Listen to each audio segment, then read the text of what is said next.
Muito bem, minha gente. Vamos começar então. Hoje é uma discussão importante que a gente tem que fazer sobre significância estatística. A gente já andou rodeando esse assunto em outras oportunidades, em outros vídeos, em outros encontros, mas hoje a gente vai falar um pouco mais profundamente. Por profundamente, eu não quero implicar que seria formalmente, quer dizer, a gente não vai ficar falando da formalidade que está por trás do,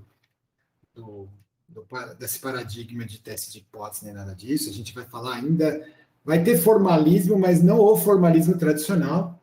A gente vai discutir profundamente, mas não formalmente. Quer dizer, a gente não vai ficar definindo as coisas certinho, assim, mas eu quero discutir exemplos, eu quero mostrar o que está acontecendo e esclarecer eventuais mal entendidos. Mas antes de começar, eu queria perguntar para você. Vamos ver o que você sabe disso também para não ficar chovendo no molhado. Eu vou perguntar para você o que é o p-valor. P-value. Vamos começar com os de bio. Ikegami, meu amigo. O que você acha? E aí você pode falar o que você acha, se estiver errado ou se estiver quase certo. Eu quero saber o que você acha que é isso, com base no que você aprendeu até hoje, sem vergonha, sem nada. O que é o p-valor? O que você entende por p-valor hoje, agora, depois de tudo que aconteceu até hoje?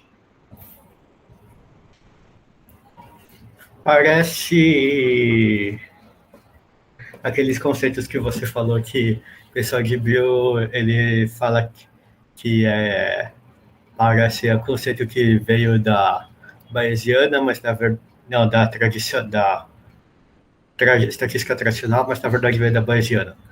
Então, quando o p-valor é 0,05, então tem uma chance de 95% de ser aquilo, e 0,05 é a chance que você aceitou de não estar naquilo. Essa é a noção intuitiva não, né? Porque não tem nada de intuitivo. Isso é o que ficou, depois de todos os cursos que você fez na vida de estatística e tal, isso foi o que solidificou e ficou na sua cabeça no final, né? Na verdade, foi mais ou menos do TCC, porque na graduação de medicina a gente vê muito pouco de estatística. Então eu não vi p-value. Eu comecei a ver p-value mais ou menos na parte no laboratório que eu fiz, mas o laboratório que eu fiz não é nada estatístico. Inclusive eles estão com problema, um dos laboratórios do mesmo departamento está com problemas para publicar um paper porque voltou por causa da estatística. Então eu imagino que deve ter algum erro conceitual. Que nem você fala que, quando o pessoal fala que recebeu esse número, eles pensam que é isso, mas na verdade era aquilo. Você falou isso várias vezes no outro conceito, agora eu esqueci o que era. Isso acontece bastante. Vamos ver se a gente esclarece. Então, isso que você falou não está totalmente certo, mas também não está totalmente errado. É uma noção que é muito comum, não é bem isso, mas também não está totalmente errado. Então, essa é uma coisa que eu acho que é importante a gente deixar claro aqui, né, para continuar essa discussão, é que todo mundo que estuda essas coisas em algum momento, seja em curso de graduação, curso de pós, seja aplicando na prática, todo mundo aprende alguma coisa, né? A gente não vai chegar assim e falar, tá tudo errado. Eu não gosto quando as pessoas falam, tá tudo errado. Não é que tá tudo errado. Às vezes a gente aprende o suficiente para ir em frente, às vezes ficam uns buracos conceituais, às vezes não é bem isso, mas é quase. Então, eu acho que é importante também a gente respeitar o que as pessoas sabem. Respeitar não quer dizer que você concorda, ou que você assina embaixo. Mas respeitar no sentido de que todo mundo, quando mexe com dados, acaba tendo uma intuição. Dificilmente você fala com uma pessoa que estudou o p-valor ou usou, e ela realmente não faz a mínima ideia do que é, porque senão a pessoa não estaria usando, né? As pessoas têm uma noção, e às vezes até explicam erradamente, têm na sua cabeça erradamente, mas usam corretamente. E aí a vida segue, não é verdade? Então, não vamos ser assim radicais, falar, tá tudo errado, porque não é assim, mas também não vamos aceitar tudo. Eu quero justamente discutir isso hoje. Porque o que você falou não é totalmente errado, mas está errado, entendeu? Então, eu não quero dar essa... Formalmente, no rigor, se fosse logicamente, ou é falso ou verdadeiro, daria falso. Mas eu acho que não é assim que a gente vai para frente, sabe? Categorizando como falso ou verdadeiro. A gente vai construindo um negócio até esclarecer na cabeça. Então, isso aqui não é totalmente equivocado, tá perto do que é mesmo. Antes de eu sair falando o que é, eu queria pegar mais um voluntário aí. Catarina, fala para mim, o que é o P-valor? Vou falar uma coisa bem de... O que é o P-valor para você? No seu coração, o que você sente do P-valor? Fala para mim, abre o seu coração e me diz qual que é o seu sentimento em relação...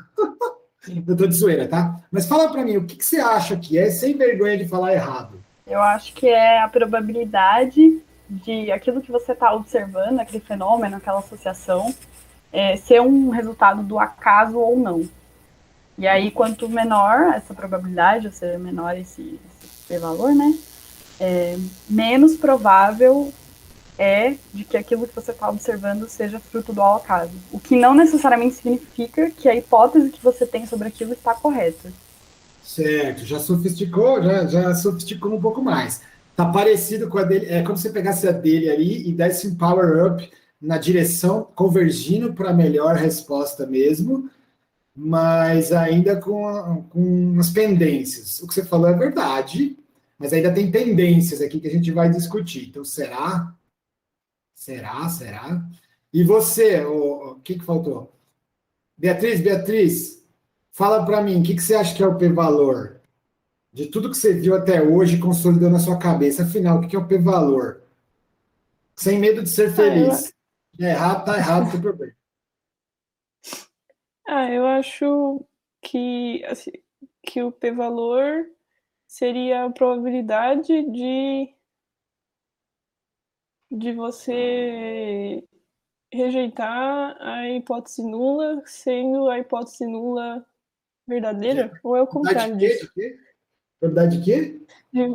De você rejeitar a hipótese nula, sendo que a hipótese nula é verdadeira?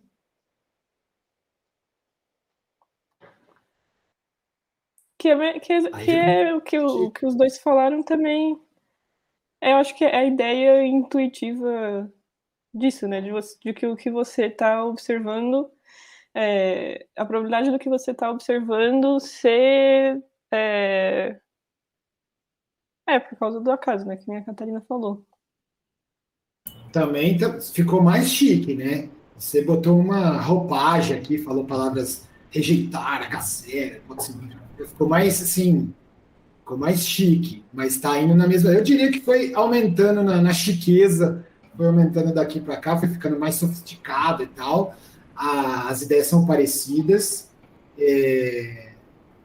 Não está errado, não, mas também não é perfeito. Bom, perfeito, não, eu também nem sei o que é perfeito. Né? Mas eu gostaria de dar a minha opinião. Olha que bonita, opinião, como se essas coisas tivessem opinião. Claro que essas coisas têm definição formal, tal, mas não é essa a ideia hoje, tá? Eu quero explorar um pouco mais o conceito do ponto de vista intuitivo, não com formalismo, mas aprofundar, tá bom? Beleza, gostei, não tem mais ninguém, né? São só vocês. Vamos fazer um testinho de hipótese? Vamos fazer um testinho de hipótese, vai. Vamos fazer um testículo. Vamos abrir um testículo? Não. Vou chamar meu R aqui e vamos fazer um teste de hipótese qualquer. Qualquer não, né? Vamos fazer o campeão de audiência, o campeão de audiência, o T-teste. Pode ser? Vamos fazer o T-teste? Vou escolher aleatoriamente R enorme. Vamos escolher... para não ter problema de... Vamos escolher 100 pontos, média 4.9, desvio padrão 1. Pode ser? 1. E agora vamos fazer o R enorme. Para quem já está acompanhando aqui faz tempo, vocês estão careca de saber o que isso aí faz, não vou nem explicar. Estou gerando números aleatórios segundo uma normal. Agora vamos gerar, sei lá, 170 pontos. A média vai ser 6.1 e o desvio padrão vai ser 2, tá bom? Pode ser, chutei qualquer coisa aqui. Bom, e agora vamos fazer o T-teste. T-teste de X com Y. Todo mundo já está careca de saber isso aí. Pô, o que deu? Então, deu o seguinte. Deu que a hipótese alternativa é que as diferenças entre as médias não são iguais a zero. E o p-valor deu 3.210 a menos 10. E aí, o que você acha disso? Se você olhasse isso aqui e falasse, nossa, o p-valor deu 3,2, 10 menos 10. Qual que é a conclusão?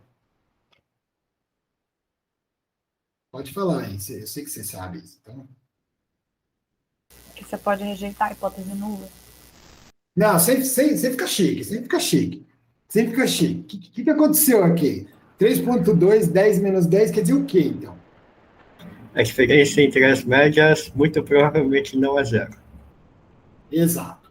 É isso aí. É isso que a gente... Conceitualmente. Não vem com esses negócios de hipótese alternativa e hipótese nula por enquanto, tá? Vamos falar... A gente também vê em biologia a hipótese alternativa e hipótese nula, e a gente vê a definição que a Beatriz falou. E a gente aprende ela com uma definição mais básica, mas aí os professores, eles meio que falam, mas o que isso significa? Aí eles apresentam a definição. É assim que a gente faz com todo mundo mesmo. Eu queria fazer diferente, porque vocês estão no curso de pós e muitos de vocês já passaram por essas coisas na vida. Eu quero discutir o que está acontecendo aqui. Então, é isso que ele falou mesmo. Se olhar esse número, você vai falar, poxa, então muito provavelmente a diferença entre essas médias é real mesmo. Então, você tem lá uma média X, uma média de Y, e 4,7 é diferente de 5,9? Bom, de acordo com esta mágica aqui, de acordo com o teste de duas amostras, do Welch, de acordo com esse procedimento aqui, a resposta é, dificilmente essa diferença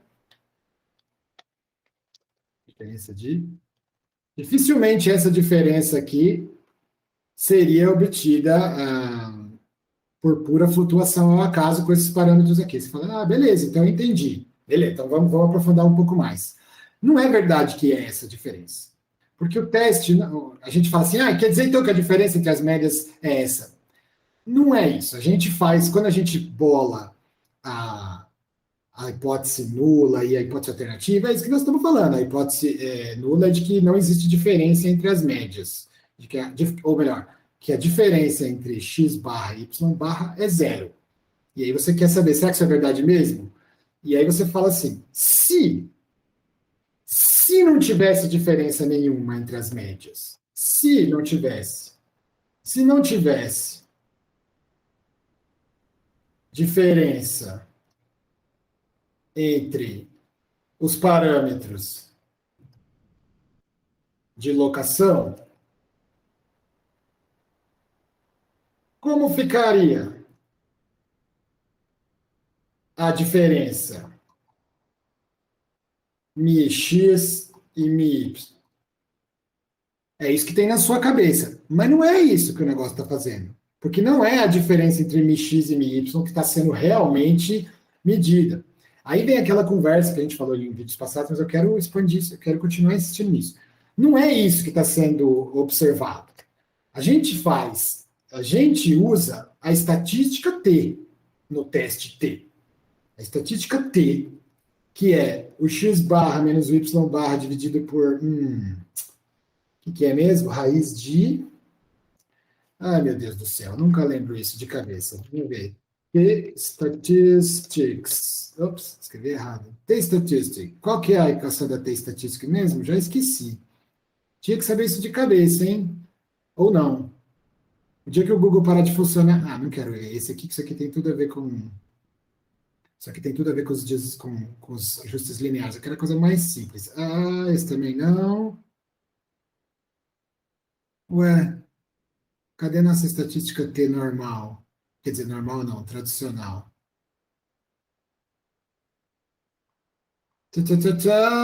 X, não é isso não. Não quero desse jeito, que esse jeito está muito chique. Deixa eu colocar na estatística T, então. Deixa eu pôr na estatística do T de student. Olha lá o Gossetti, que teve que mudar de nome para não aparecer. Esse aqui é quando você compara com um número específico, não é o que a gente fez agora. O que a gente fez é comparando duas amostras não pareadas. Também não é esse, porque esse é de uma amostra só. Quando você compara a sua média com algum número, quando você pergunta, isso aqui é igual a 12? Não é a minha pergunta agora. Também não estou falando de regressão linear. Onde é que está a nossa estatística bonita, nossa estatística T? Independente de duas samples, é o nosso caso. Elas têm o mesmo tamanho e mesma variância? Não, ninguém falou nada disso. Eles têm mesmo tamanho, mesmo ou não mesmo tamanho, mas variâncias parecidas? Não sei. Não sei isso antes, não. Vamos assumir que está tudo. O caso mais. Foi esse aqui que a gente usou, que é o caso mais geral de todos. Então, aqui é a estatística T, bonitona. Eu tinha esquecido esse daqui. Esse aqui que eu nunca consigo decorar.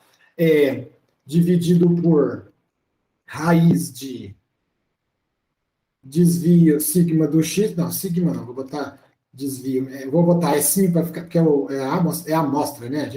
Ou senão eu vou usar a notação que a gente tem usado desde sei lá quando, que é o chapéu. Lembra que a gente. Toda vez que a gente falou de estimativa aqui nessa disciplina desde o começo, a gente estava botando um chapéuzinho para dizer que é estimado de algum lugar. X dividido por n de x mais sigma do y dividido por n do y. Tudo bem?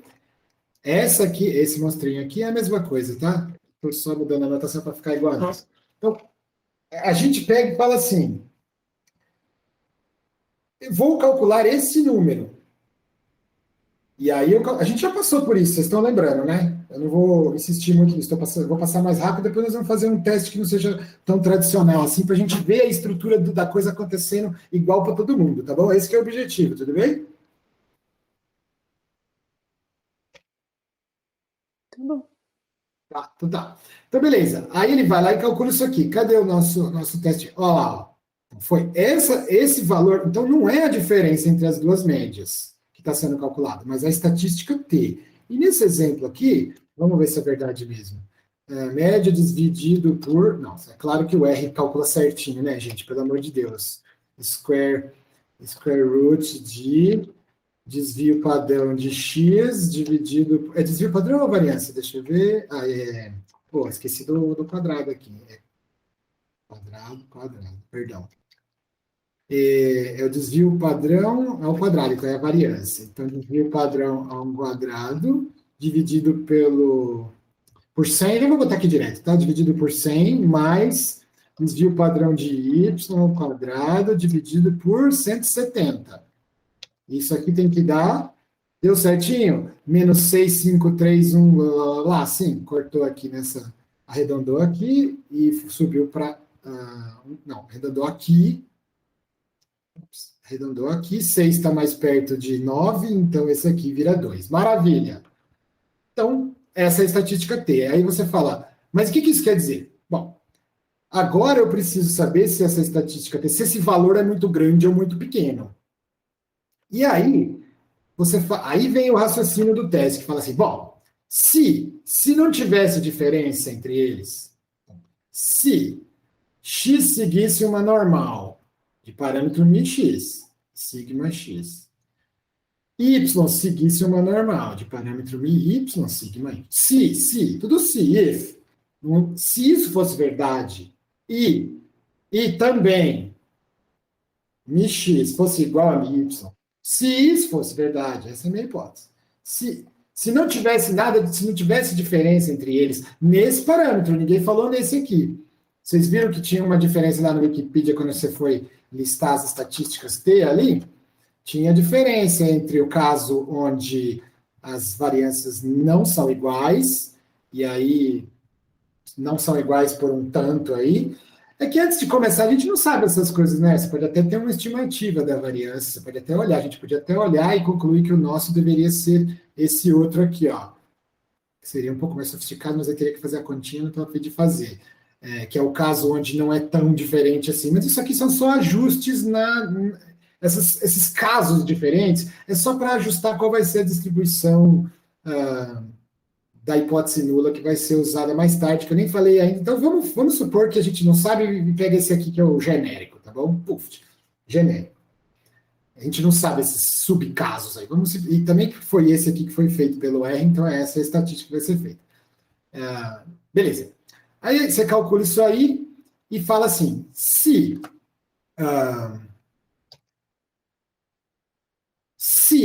isso for verdade, e isso for verdade, então a teoria mostra que A estatística T calculada por isto daqui, essa estatística T calculada desse jeito, você podia até ser radical, falar assim, se isso for verdade, isso for verdade, isso for verdade, então existe uma continha que é somatório de todos os xis dividido por nx menos somatório de todos os ys, estou expandindo tudo, menos ny, dividido por raiz, aí põe aquele monstrinho, põe aquela somatória aqui, expande de verdade mesmo, xi menos olha que monstruosidade que ficaria.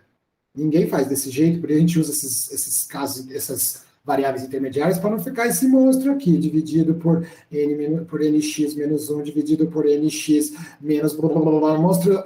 E aqui nesse negócio aqui, dessa forma que ninguém faz, porque é totalmente antididático, você perceberia que é tudo função dos dados, é uma continha em função dos dados x. Tudo isso aqui, esse t, é só função de x e de y. Vou botar um vetor aqui. É só função do conjunto de dados. Por mais que seja um monstrinho, é uma função do conjunto de dados, uma formulinha do conjunto de dados. Então, no final, sai uma continha. Mas se isso aqui fosse igual, se μx e μy fosse igual, isso aqui fosse verdade, isso aqui fosse verdade, é possível deduzir, e é por isso que o cara ganhou o nome dele, que nem é o nome dele, porque ele usou student em vez de usar o nome dele mesmo, ninguém fala o teste de Cossette, não é mesmo?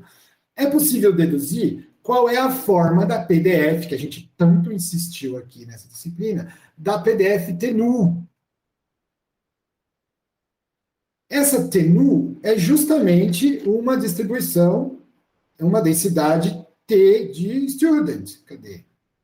Onde é que ela está? Cadê a cara dela? Esse é o student t-test. Agora eu quero a distribuição. Deixa eu ver se tem aqui a distribuição. T-distribution aqui, ó. Student T-distribution. Vocês estão acompanhando ou não? Sim. Então, acho que eu já falei isso em alguma hora, a gente já passou por isso, agora vocês já estão mais maduros, mais espertos, é a segunda, terceira vez que você escuta isso, eu espero que a ficha vá caindo cada vez mais, mas hoje a gente tem que fazer essa ficha cair de qualquer jeito. Então, mesmo que demore a tarde inteira. Então, a teoria, isso aqui é a lista de exercício em curso de pós-graduação de estatística, que eu não vou mandar vocês fazerem, não lembro como faz isso, mas se minha vida dependesse disso, eu faria. Mas eu não lembro mais como faz essas coisas, porque você faz uma vez, acredita e pronto, na verdade. Mas se isso aqui é verdade, normal, isso é igual, então a densidade dessa continha aqui, dessa monstruosidade aqui, é conhecida e dá justamente esse daqui. Essa distribuição aqui, essa PDFinha aqui. Vou até copiar ela aqui para ficar de um jeito. Sendo que esse gama aí é a generalização do fatorial, tal, é possível de ser feito numericamente, tem uma continha que faz. Pronto, beleza. Aí você fala, mas eu continuo na mesma. Não, você não está na mesma mais. Porque agora você tem uma distribuição que é função de um parâmetrozinho só. Tá vendo? Desculpa, é um parâmetro, quer dizer, é uma distribuição em x, né? É que agora x foi vou botar um t aqui, tá bom? Porque nós estamos falando de t, né? Então, você tem uma densidade em t que tem um parametrinho só. Você vê que ela é centrada no zero, e a largurinha depende desse parâmetrozinho. Então, ela é centrada no zero, e a largura dessa distribuição t depende do parâmetrozinho mágico n, que algum dia vai ter uma variante dessa. É o grau de liberdade. O grau de liberdade da distribuição. Dependendo do n que você põe aqui, esse negócio fica mais gordinho ou mais magrinho. Faz sentido isso, minha gente?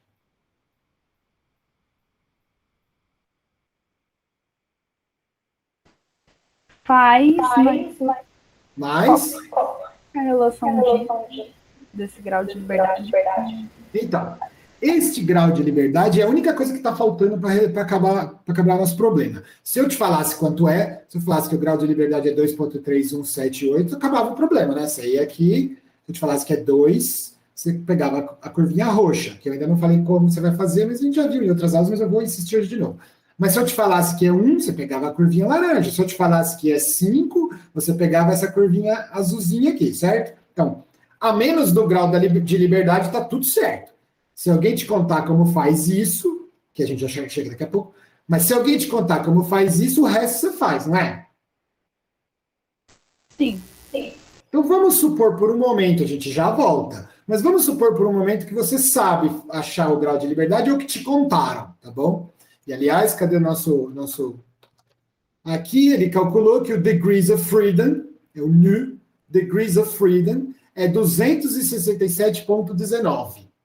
Então ele pegou esse 217,19, colocou nessa continha aqui, então gama de 200 e quanto? 267,19 mais 1 dividido por 2, dividido por raiz de 200, 1 mais t ao quadrado dividido por 270,19 elevado a menos 200 mais 1 dividido por 2. E essa foi a distribuição utilizada, que deve ser uma coisa assim. Ah, não, ficou feio. Uma coisa assim. Deixa eu ver aqui, ó. Quanto mais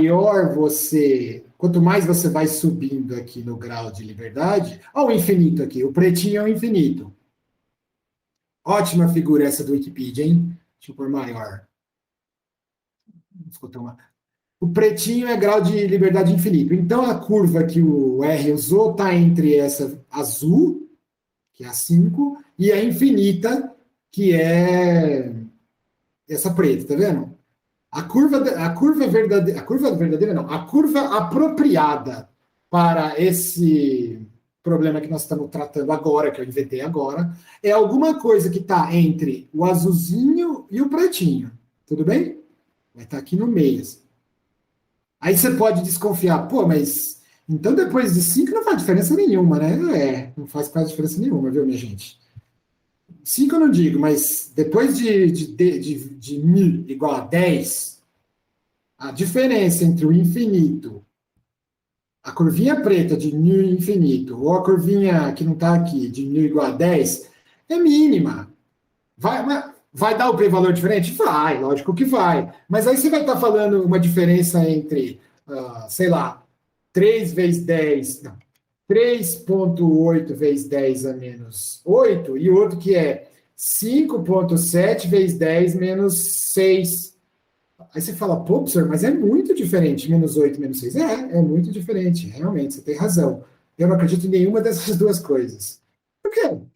E, cara, uma foi obtida com a curva azulzinha e a outra com a curva preta. Então, isso é uma das coisas que é a minha posição, tá? O estatístico de carteirinha talvez tenha um treco ao ouvir isso que eu estou te falando.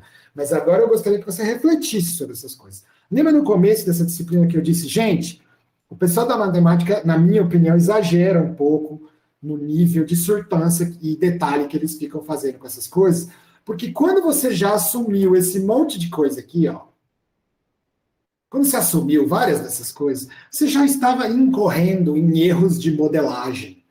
Quem foi que falou que isso é verdade, gente? Larga a mão de ser bobo. Então, mas é que a gente não tem ideia melhor. Então a gente tem que supor essas coisas. Então, do ponto de vista formal e matemático, uma vez assumido isso, e uma vez aceito isso, então realmente faz diferença você estar na curva preta ou na curva azul. Mas eu queria que vocês entendessem que não é que está errado.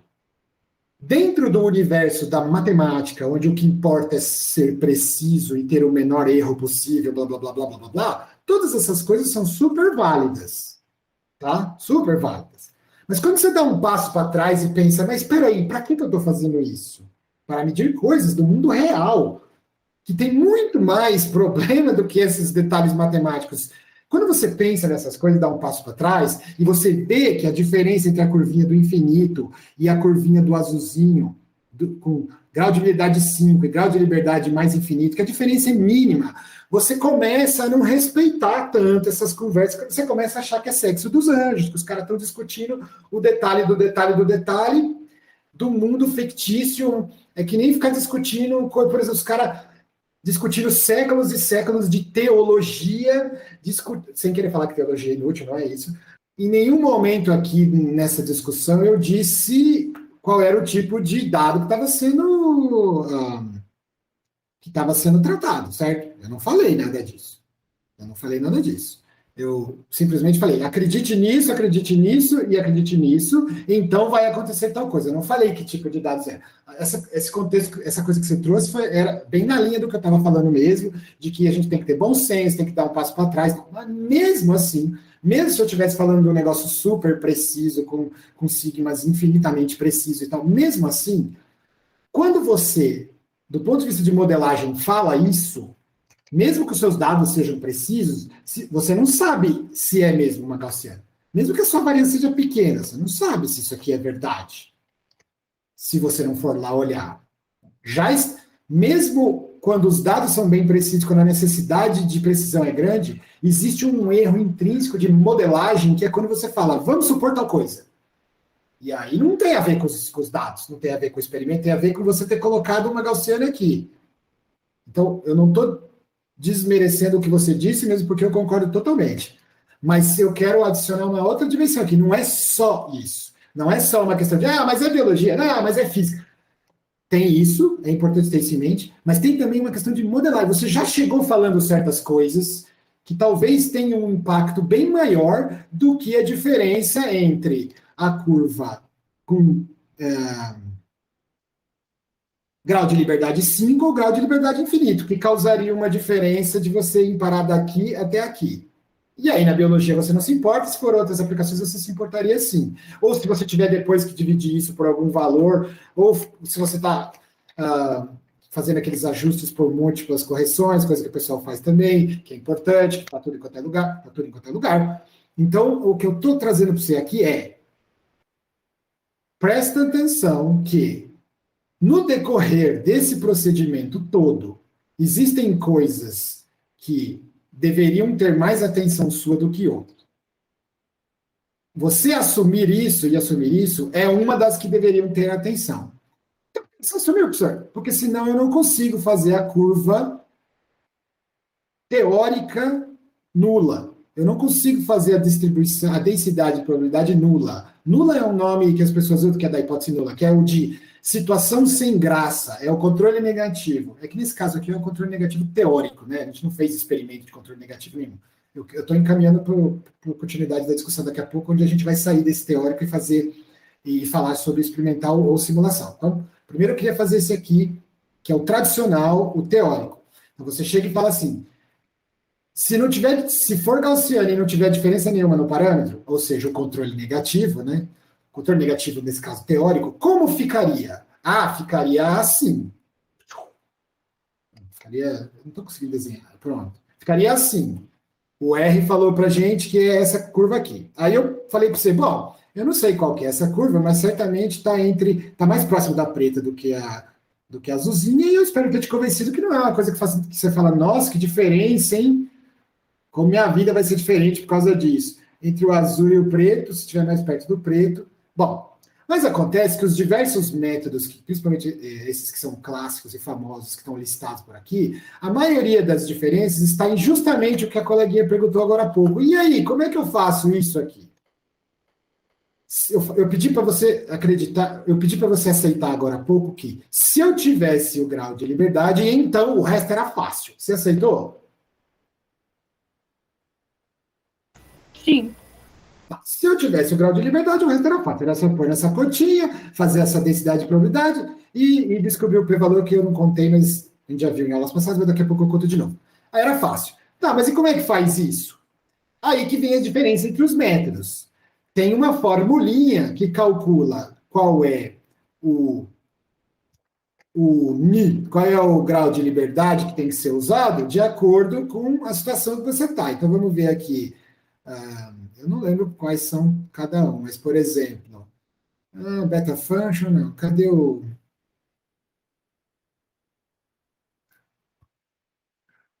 O grau de liberdade é um conceito meio difuso, porque ele depende do problema que você está. Então, quando você está em tabelas de contingência, as pessoas sabem o que quer dizer grau de liberdade. Grau de liberdade é quantas coisas você tinha para escolher, basicamente, menos um, né? Quantas coisas você tinha... parâmetros menos um, quer dizer, quantas coisas você tinha para escolher que estavam livres no seu modelo que podiam variar, colocando bem grosso modo assim. E aí, então, se for uma tabela de contingência, você até sabe, você tem uma intuição do que é um grau de liberdade. Então se eu tenho a tabela assim assado, eu tenho 4 possibilidades, então 4 menos 1, 3, o grau de liberdade vai ser 3. Você propõe coisas, você tem a intuição. Mas quando você está num teste desse daqui, não é tão intuitivo, não tem uma intuição tão clara de onde é que está. Não é isso. Não tem uma intuição tão clara de como é que você calcula, afinal, esses malditos desses... eu estou tentando achar, por isso que eu estou... Peraí, deixa eu achar primeiro e falar depois. Aí. Onde é que está no T-score? Fala da estatística T. Aqui, pronto. Então, no nosso caso, nesse caso, inclusive é o caso que a gente está falando mesmo. Ganha o nome de alguém, nesse caso, Welch Standard Equations, ganha o nome de alguém no teste justamente porque a pessoa fala assim, o certo é usar esse grau de liberdade aqui, Você percebe que é uma formulinha altamente não intuitiva, né? Por que o grau de liberdade é isso? É não trivial chegar nisso, num teste T. E é por isso que faz diferença entre ser amostra de tamanho diferente. Quando a amostra tem tamanho igual, ou seja, pareada certinho, o tamanho do grupo X é igualzinho ao tamanho do grupo Y, o grau de liberdade não é aquele monstrinho, mas é só isso aqui, Percebe? Não é o mesmo jeito que você calcula. Esse aqui é o... Então, se forem de mesmo tamanho e variância, que é meio artificial, a gente não, é difícil a gente estar na prática com um negócio desse tipo de coisa, mas existe, claro. Quando você está nessa situação, então o que muda em relação ao outro? Mudou a estatística T também, mas se você pegar aquela genérica e colocar a situação onde as variâncias são iguais e o N é igual, você vai parar na mesma estatística. Você vai parar nessa estatística T aqui. Então, em princípio, nem precisaria ficar separando em casos separados.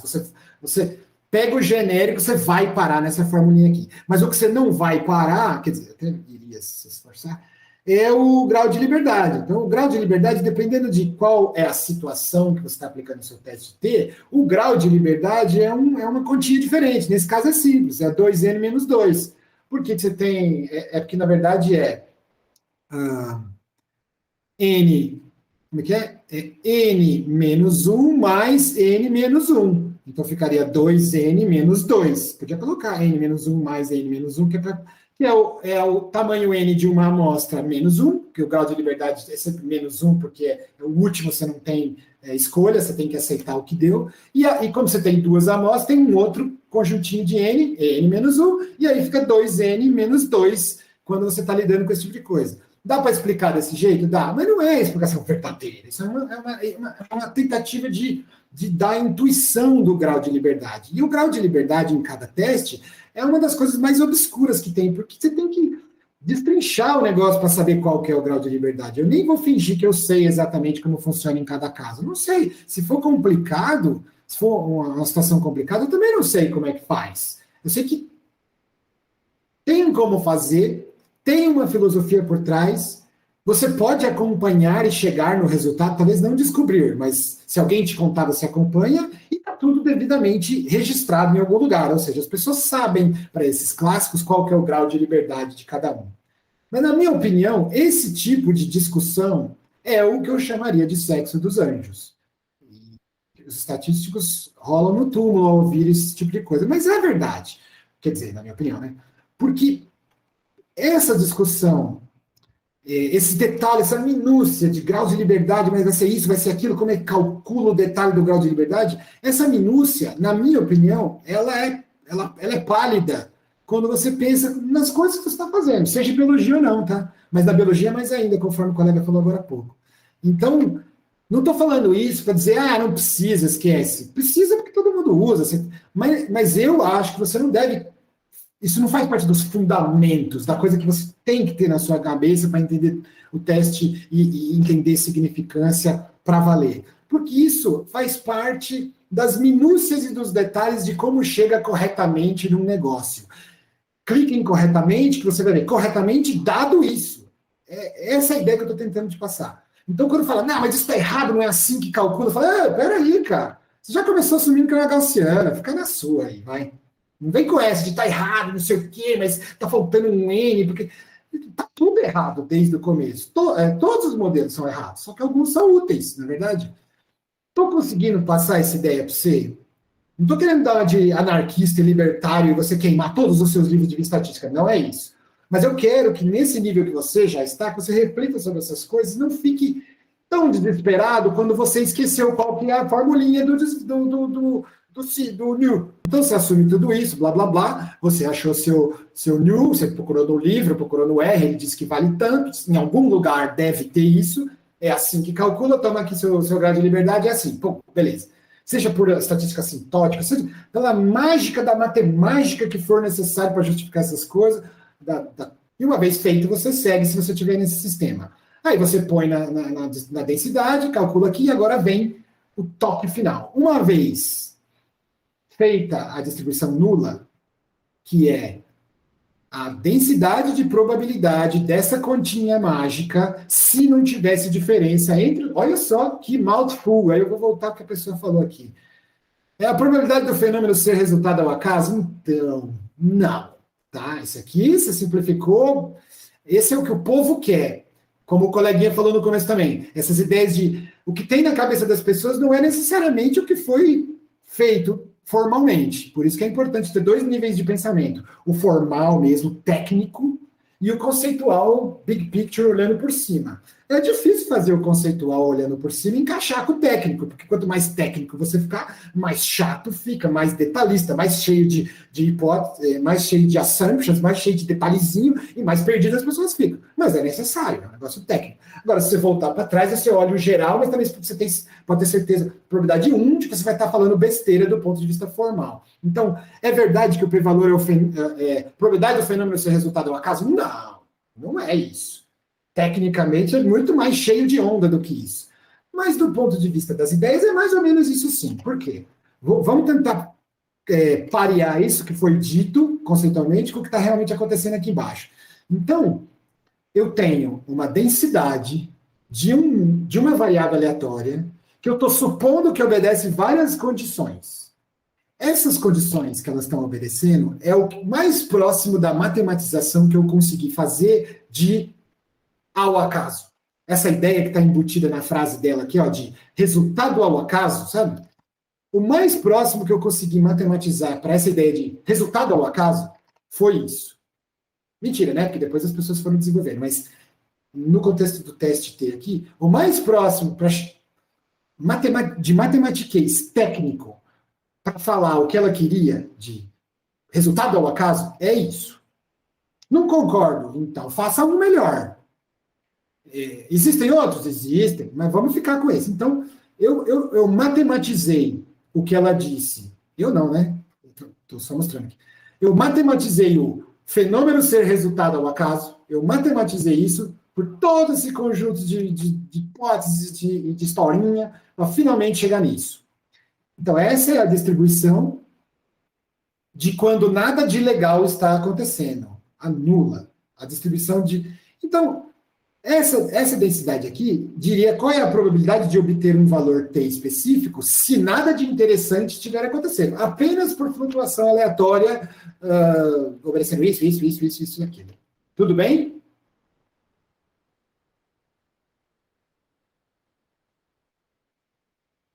Tudo bem. Tudo bem, beleza. Então eu vou lá e obtenho meu valor de... Quanto que deu aqui mesmo no nosso testículo? Deu menos 6,5. Tá, vou arredondar. Menos 6,5. O menos 6,5 está aqui, ó. Menos 6,5. Aqui. O nosso valor calculado, no meu exemplo real, a minha estatística no sentido de função dos dados, não no sentido de área os caras podiam ter dado nomes diferentes, né? Vamos lá. Quando eu aprendi isso pela primeira vez, eu falei, pô, o que custa dar nome, cara? Vocês não são todos cheios de precisão? Por que não põe o nome para cada coisa? Mas, enfim, a estatística que eu calculei deu, quando eu pus minha continha, deu menos 6,5, e ela está aqui, ó. Aí eu digo para você, qual que é a probabilidade? Agora sim, qual que é a probabilidade de eu obter menos 6,5 ou mais extremo somente com um negócio que não tem graça nenhuma. Isso aí tá cheio de ardilosidades no que eu disse, mas então vamos lá. Mais extremo, essa definição real de p-valor é mais extremo, ninguém disse nem maior nem menor, é mais extremo.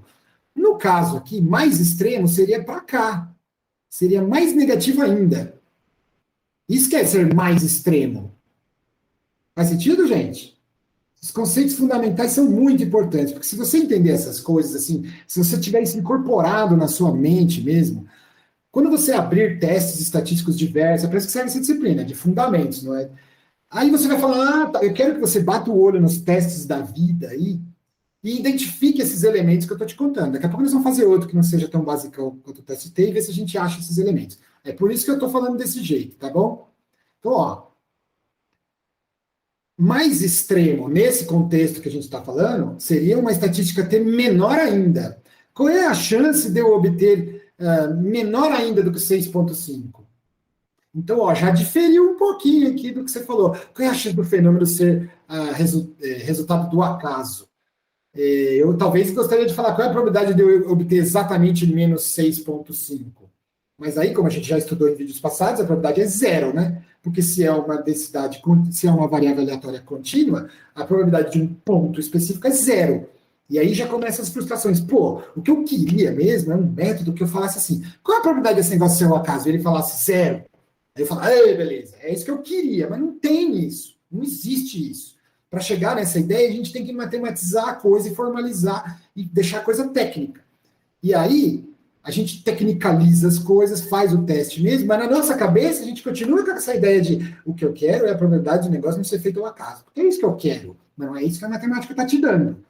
E por que ela não dá o que eu quero logo? Porque não tem como fazer o que você quer. Percebe? Não existe uma forma de dar o que você queria. Toda essa onda, dessa disciplina toda que você está fazendo aqui, é para te contar o que tem disponível, para chegar o mais perto possível do que você queria. Mas não existe isso aqui, ó. Não existe. Qual é a probabilidade do fenômeno ser resultado ao acaso? Não tem isso nesse exemplo de comparar duas. Não existe isso. Tem que formalizar e botar E aí depois, formalizar e botar tecnicalidade, esse negócio de rejeitar isso, rejeitar aquilo. Faz sentido, minha gente? Todas essas coisas que você ficou fazendo é para você chegar nesse momento e falar, eu sei fazer isso. Então quer dizer que eu estou só calculando a probabilidade. Acho que amarelo não foi uma boa cor, peraí. A probabilidade da estatística T, do T aleatório ser menor do que um T estrela. Esse T estrela, ou em outras palavras, T aleatório ser menor do que menos 6,5. Certo? É isso que você faz na prática. E agora, pela curva que está aqui na frente de vocês, você está vendo que essa área amarela deve ser pequeniníssima, né? Deve ser mínima. Concorda ou não? Sim. Deve ser tipo 10 a... É pequeniníssima. Deve ser tipo 3,2, 10 a 10. 3,2 vezes 10 a menos 10. Pô, cara, não pode ser 3,8? Pode sim. Ó, não, é isso. Essa estatística, 10 menos 10, foi uma coincidência de dar 10 e 10, tá? Essa área que você está vendo aqui, o p-valor, esse é o p-valor desse teste. Eu juro para você que se você olhar torto para ele, ele vai parar em 6,1 vezes 10 menos 8. Mas se você forçar, ele vai parar em 1,7. Você sabia que 78,8% das estatísticas é feita na hora? Se você simplesmente mexer, se essa área olhar feio para você, for um pouquinho mais para lá, ou esse grau de liberdade, na verdade, não for 2,3, mas for 2,3, 8, e essa curva virar um pouco... Você acredita nesse detalhe do 3,2, 10 menos 10? Não, eu não acredito. E aí, não é por causa apesar de eu concordar com tudo que o colega falou agora há pouco sobre biologia, dependendo eu concordo com tudo que ele falou. Mas nesse caso aqui não é isso, percebe? Você está falando de uma área que é mínima em relação ao todo. É mínima. Você está falando do tail, do rabo, tail, em inglês. Tail, sei lá, como é que fala isso? The books on the table. The books on the tail. é o rabinho da distribuição, é lá na casa do chapéu, é lá onde está tudo errado, onde os modelos mudam e onde faz uma enorme diferença aqui, mas não no conceito mesmo, não no todo. Eu preciso muito que vocês aceitem isso. Ou pelo menos, aceitem não, pelo menos entendam. Você pode terminar essa disciplina, terminar de ver os vídeos e falar, esse professor viaja, não acredito em nada que ele está falando. Mas pelo menos reflita sobre isso. Isso aqui é a área que está lá na casa do chapéu, sujeita a montes de problemas de arredondamento, de simulação. Mas uma coisa eu garanto, está bem longe do corpo da distribuição. Se é 10 menos 10, se é 10 menos 6, se é 10 menos... Cara, tanto faz, cara. Agora eu te garanto que não é. Eu garanto pra você que não é aqui. Faz sentido, gente? E aí, de onde que tiraram esse corte mágico de 0,05? Bicho, matei o bicho que estava me picando. De onde tiraram? Então, é quase como uma tradição. Vamos supor... Assim, ele não é ruim. Ele parecia uma coisa razoável. Mas se você voltar na literatura dos antigos, se você for nos manuscritos do Mar Morto original, você vai ver que não foi bem isso que ele quis dizer. Se você voltar nos antigos, na época onde todas essas coisas estavam sendo desenvolvidas, eu queria morar naquela época. Provavelmente, os caras do futuro vão olhar para a nossa época e falar, nossa, Big Data, ciência de dados, Machine Learning, eu queria estar naquela época. Mas se você olhar para trás e ver quando essas coisas estavam sendo desenvolvidas de verdade, sabe? Teve bastante pesquisa. E tenta daqui, tenta dali. Os antigos, eles não bateram o martelo e falaram 0,05, é isso aí. Eles não fizeram isso. Isso era inclusive, hoje em dia está tendo uma retomada dessas ideias de, peraí, gente, P-valor é só um número, calma aí, não vamos ser escravo do P-valor e tal. Eu acho que é um fenômeno social e não um fenômeno científico.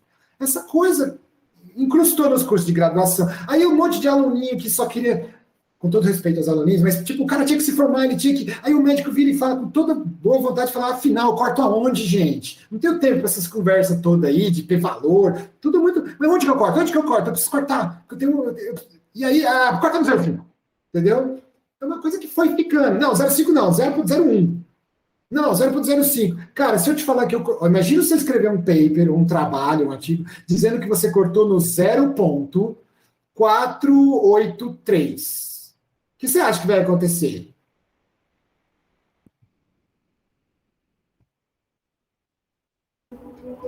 Vai ser aceito, porque é menor que 0,5.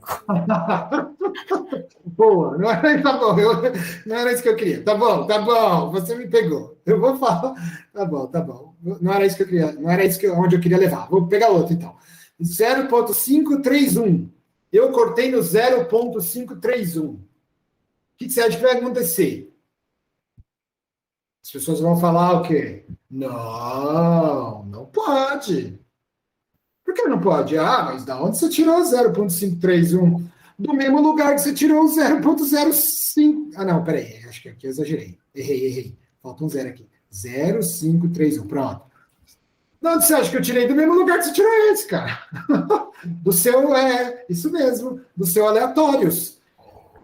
É a mesma coisa, percebe? É um pouquinho mais, um pouquinho menos. Mas esse, ele é psicologicamente legal. E por que não pode ser 0,04, então? Não pode. Então você tem que ser 0,001. Então por que não pode ser 0,00132? Você percebe quão arbitrário é isso? Que é uma coisa dos humanos e não uma coisa da ciência. A arbitrariedade começou quando a gente definiu um aleatório como uma variável que segue mais. As pessoas gostam de múltiplos de 5, na verdade. Eu acho que tem tudo a ver. Eu acho. Não, eu acho que não é zoeira, eu acho que é isso mesmo. As pessoas gostam de ou é 0,1 ou é 0,5. Mas do ponto de vista formal, não tem nenhuma diferença entre esse e esse. Nenhuma, zero. Nenhuma diferença. Todos são igualmente bons. Deixa eu apagar esse sinal. Mas então, peraí, já que você falou que todos são igualmente bons, então eu quero cortar no 0,1731, porque aí um monte de pontos, um monte de genes meus vão aparecer como significativos e eu vou publicar um paper cheio de coisa legal falando que é significativo. Opa, peraí. E se escolher esse número, eu vou falar que você cozinhou. Tenho certeza que você cozinhou para dar o que você queria. Não, lógico que não. Lógico que você cozinhou, da onde é que você tirou 0,01? Esse aqui é igualmente arbitrário, mas ele não é igualmente bom. Porque 0,05 dá uma noção de que, olha só, 5%. Então quer dizer que 95% de ser aquilo? Não, isso que eu falei para você não é verdade. Isso que você falou para mim não é verdade, mas também não é totalmente furado. É uma intuição de que, pô, se eu escolher 0,05, então eu estou escolhendo alguma coisa que tem um menos isso, ou seja, toda essa parte de trás, de não ser aleatório. Não é bem isso, mas também não está totalmente errado, percebe? Então, 0,05 é arbitrário? Sim. É tão bom quanto 0,053? Sim. Mas é melhor do que 0,217, né? Em lugar nenhum do universo as pessoas engoliriam um efeito que tem 21% de probabilidade de ser aleatório. Não é isso. É muito mais carregado do que isso. O que quer dizer um p-valor de 0,21? Significa... Vamos fazer mais aqui embaixo. Aqui. Vocês estão acompanhando o que eu estou falando? Essa discussão é muito importante até para você continuar fazendo o que você já fazia, continuar usando 0,005, não vai mudar nada na sua vida prática, você vai continuar comendo menos carne vermelha, mais verdinhos e dormindo bem, seja porque o seu espírito se alinhou com os chakras transcendentais, ou seja porque a bioquímica moderna mostrou que isso é importante. Não importa qual é o motivo, você vai continuar fazendo a mesma coisa. Mas eu imagino que vocês, somos pessoas que acreditamos que é importante saber qual é o motivo de por que a acupuntura funciona. Está liberando endorfinas e coisas do tipo, ou está realinhando os seus meridianos espirituais e energéticos? Não sei, mas a prática continua sendo a mesma. Eu vou te enfiar um monte de agulha no lugar específico, certo? Então, esse tipo de coisa que eu estou te contando, talvez não mude em nada ou quase nada a sua prática, o que você vai fazer no seu dia a dia. Mas agora eu espero que você não fale que as energias supra-espirituais estão sendo realinhadas nos seus chakras externos com a agulha. Não me cancela não, viu? Você que está assistindo daqui a 1000 anos, depois que já mostraram que existe tudo isso, viu? Você que está desenterrando no YouTube, já mostraram que as energias existem mesmo, saiu na Nature. Não me cancela não, é que nesse momento de 2021 a gente achava que era pseudagem, tá? Mas vamos lá. Então talvez não mude nada na sua prática. Mas eu gostaria que você tivesse um entendimento melhor. Então vamos fazer um exemplo aqui de um p-valor que deu ruim. Então o T estava aqui, o 0 estava aqui, aí você fez tudo como se manda o figurino e faz de conta que o seu valor menos 6,5 deu aqui, tá bom? E aí vou usar a mesma coisa. Deu aqui. Pô, agora, essa área aqui, se eu perguntar para você qual é a probabilidade de somente a flutuação aleatória nessas condições, que por simplicidade eu vou simplesmente omitir e fingir que você entendeu. É isso que a gente fala quando escreve um paper, né? Vou omitir tudo isso e fingir que você sabe do que eu estou falando. Qual é a probabilidade de eu obter um valor 6,5 ou mais extremo que isso, ou seja, nesse contexto, tudo isso aqui, ou mais extremo que isso? Qual é a probabilidade de eu obter isso somente por causa do ao acaso, onde se eu clicasse no ao acaso apareceu um monte de coisa? Xiii, aqui não deu bom, não. Aqui, metade seria aqui. Então, aqui já deve ter dado um 0,31. Você acredita que essa estatística T é boa? Não, eu não acredito que é boa. Então, esse p-valor é ruim? Esse p-valor é ruim. Porque olha só. Mas como é que você sabia? Essa ditadura do p-valor, abaixo o patriarcado do p-valor. Não é isso, cara. É que, olha só, 0,3. Mas tudo bem, se quiser reportar o seu valor. Reporte o que você viu. Eu vi uma diferença, só que ela não é significativa do ponto de vista estatístico. O p-valor deu 0,31. Ah, é? E quanto que é o valor significativo? Eu não sei, mas 0,31 não é. É que nem aquele negócio, uma pedra está viva? Não. Eu estou vivo? Sim. O cachorrinho está vivo? Sim. E o vírus? O vírus é complicado, hein? Porque ele está ali naquele meio, pode ser como pode não ser, depende da definição, o que quer dizer vida. Tá bom, eu não sei o que quer dizer que uma coisa está viva, mas eu sei que a pedra não está. Faz sentido isso, minha gente? Está cheio disso em estatística. Eu não quero fingir que é menos exato do que a gente pensa. Ela é bem exata uma vez que você põe as regras na mesa. As regras são essas. Vamos jogar? Vamos. E aí você joga. Mas não é tão exato assim. Eu não sei o que é 0,31. Não, desculpa. Eu não sei se 0,31 é significativo. Não. Eu não sei o que quer dizer ser significativo ou não, mas eu tenho certeza absoluta que 0,31 não é. Certeza absoluta? Tá bom, vai. Não é certeza absoluta, é um gut feeling. E aí, como eu não posso justificar mais, a gente combina entre a gente que esse não é. Vamos combinar entre a gente um critério, porque algum critério é melhor do que nenhum critério? Então, agora eu vou defender o prevalor. Antes eu estava atacando, agora eu vou defender.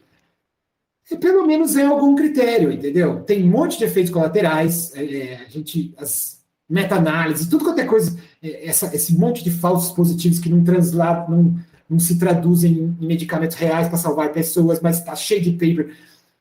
Isso é um efeito colateral do fato de que a gente combinou que ia ser 0,05. Não é o único, mas é um dos efeitos colaterais.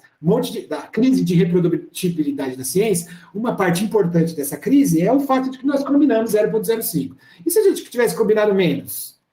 Seria mais stringente, mas também é um problema. Então é assim, um critério universal é melhor do que nenhum? É melhor do que nenhum. Pelo menos a gente tem alguma coisa para conversar. Mas quando vira ditadura já é um pouco demais, percebe? Se virar ditadura do prevalor, passou do ponto. Mas se for terra da mãe, se for terra de ninguém, casa da mãe Joana, também é ruim. Vocês percebem?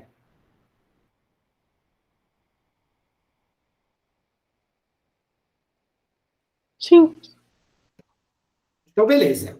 Então, eu calculei a minha estatística T de menos 6,5, deu essa área, deu péssimo. Então, aqui eu vou dizer que é não significativo. Não é estatístico. Meu orientador falava isso. Não esquece de escrever que é estatisticamente significativo.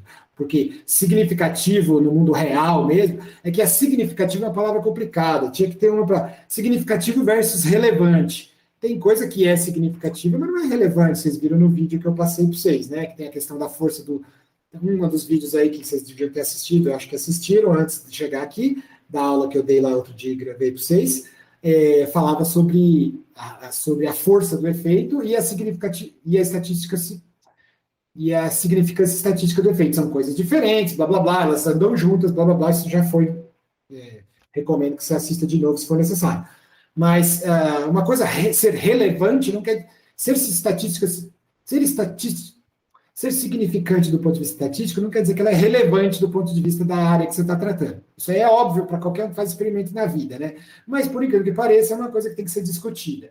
E aí envolve risco. Fica, mas tem o risco de eu vacinar e morrer da vacina. Mas isso é relevante perto do risco de morrer do próprio vírus? É uma discussão da moda que a gente está discutindo. Não devia estar discutindo, já devia estar encerrado esse assunto. Mas tudo bem, as pessoas estão trazendo de novo. É uma discussão válida. Historicamente, não, já devia ter sido enterrada. Mas por si só, é uma discussão válida, é uma questão de custo-benefício, blá, blá, blá. Então, significância estatística é a mesma coisa, não é só porque é ou não é que você deve jogar fora. Agora, um negócio que deu 0,31, eu não vou botar meu dinheiro nisso. E eu não vou dar para ninguém, percebe? Então, remédio. Eu não vou dar para ninguém remédio, por causa de um valor desse. E aí as pessoas combinaram numa coisa dessa. Tá errado? Não. Mas também tá certo. Beleza? Posso continuar?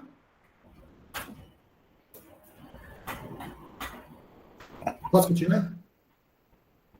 Pode. Então vamos lá. Então vamos ver, afinal, o que a gente calculou aqui. A gente calculou 3,2 vezes 10 a menos 10. Podia ser 9, podia ser 8, mas tudo bem. É um valor pequeno. Perto de zero? Tá bom, tá perto de zero. Então isso aqui deve ser verdade. Como assim? Significa que essa estatística T, com esse grau de liberdade, dificilmente, quase impossivelmente, seria obtida ela ou pior. A palavra pior é legal, porque é uma coisa intuitiva para o mais extremo. Seria isso aqui ou menos, ou seja, uma diferença ainda mais negativa, quer dizer, uma diferença maior ainda entre as médias das duas populações lá. Você até esqueceu o que a gente estava fazendo, né? O que a gente estava fazendo mesmo? A gente estava criando duas populações aleatórias aqui, que vieram de uma normal mesmo, que tinha duas... Isso aqui é Deus falando. Um é 4,9, outro é 6,1, tinha essa variância, a gente queria saber se é diferente. Sim, é diferente. Pode ir tranquilo que dificilmente você obteria 100 de um universo, 140 desse outro universo, e eles dariam um T igual ou pior a esse, se não tivesse, se isso não fosse diferente disso. Tá bom? Essa é a conclusão final. O resto deixa pra lá. Aí tem o intervalo de confidência, de confiança, do parâmetro, blá, blá, blá, porque o testezinho ter implementado no R é bem completo, ele faz um monte de coisa, mas o que eu quero discutir hoje é isso aqui. Aí tem toda essa conversa de a hipótese, aí rejeita, aí não sei o quê, tá ótimo, tá lindo, é o formalismo para a tecnicalidade para tentar colocar do ponto de vista correto, formalmente correto, para essas ideias que a gente tem. Então vamos voltar no que vocês falaram? É verdade, então, que a probabilidade de 95% de ser aquilo? Não, não é isso, não. Não é muito diferente disso, mas não é isso, não. É a probabilidade do fenômeno ser resultado ao acaso? Também não. Então, não é a probabilidade de 10 a menos 10 que o fenômeno é resultado ao acaso. De jeito nenhum. É a probabilidade de rejeitar a gazela, sendo que a gazela é verdadeira, todas essas conversas aí. O formalismo é esse mesmo. Então, vamos lá. Tem 10 a menos 10% de probabilidade, não, 10 a menos 10 de probabilidade de que a diferença entre os parâmetros de locação das duas amostras modeladas por uma gaussiana seja obtida ao acaso quando não tem diferença nenhuma. Olha aqui, imagina botar tudo isso dentro de uma frase, mas é isso, essa é a verdadeira probabilidade. Que intuitivamente é isso daqui. Onde que pode dar errado?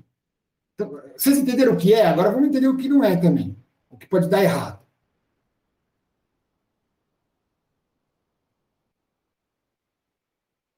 Sim? Sim. Então vamos lá. Ó, é 95% de ser aquilo? Não.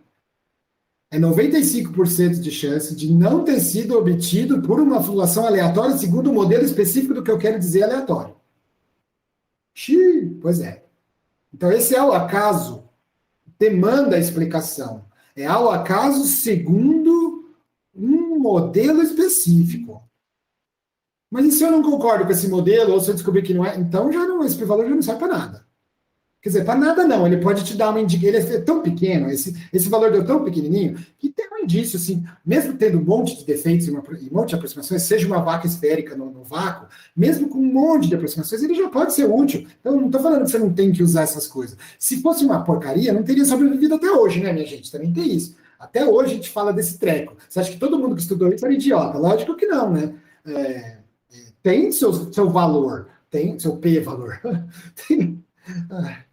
Tem seu valor intrínseco essa estratégia, mas tem seus defeitos. Então, por exemplo, será que supor que são duas gaussianas, blá blá blá, é um modelo decente para o acaso? Talvez não. Você tem alternativas? Tem. Às vezes tem. Então vamos falar disso. Alternativas. Suponha que eu não gostei disso.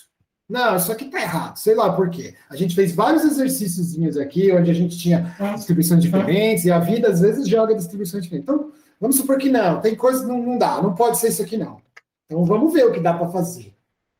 Dá para obter p-valores de outro jeito? Dá. Porque se for pensar bem na intuição do p-valor e na própria definição dele, sem os detalhes, né? Não estou falando do p-valor deste teste, estou falando do p-valor da significância estatística, de dizer que uma hipótese pode ser que não tem nada de legal acontecendo, que a hipótese mais provável é aquela que diz que nada de interessante está acontecendo.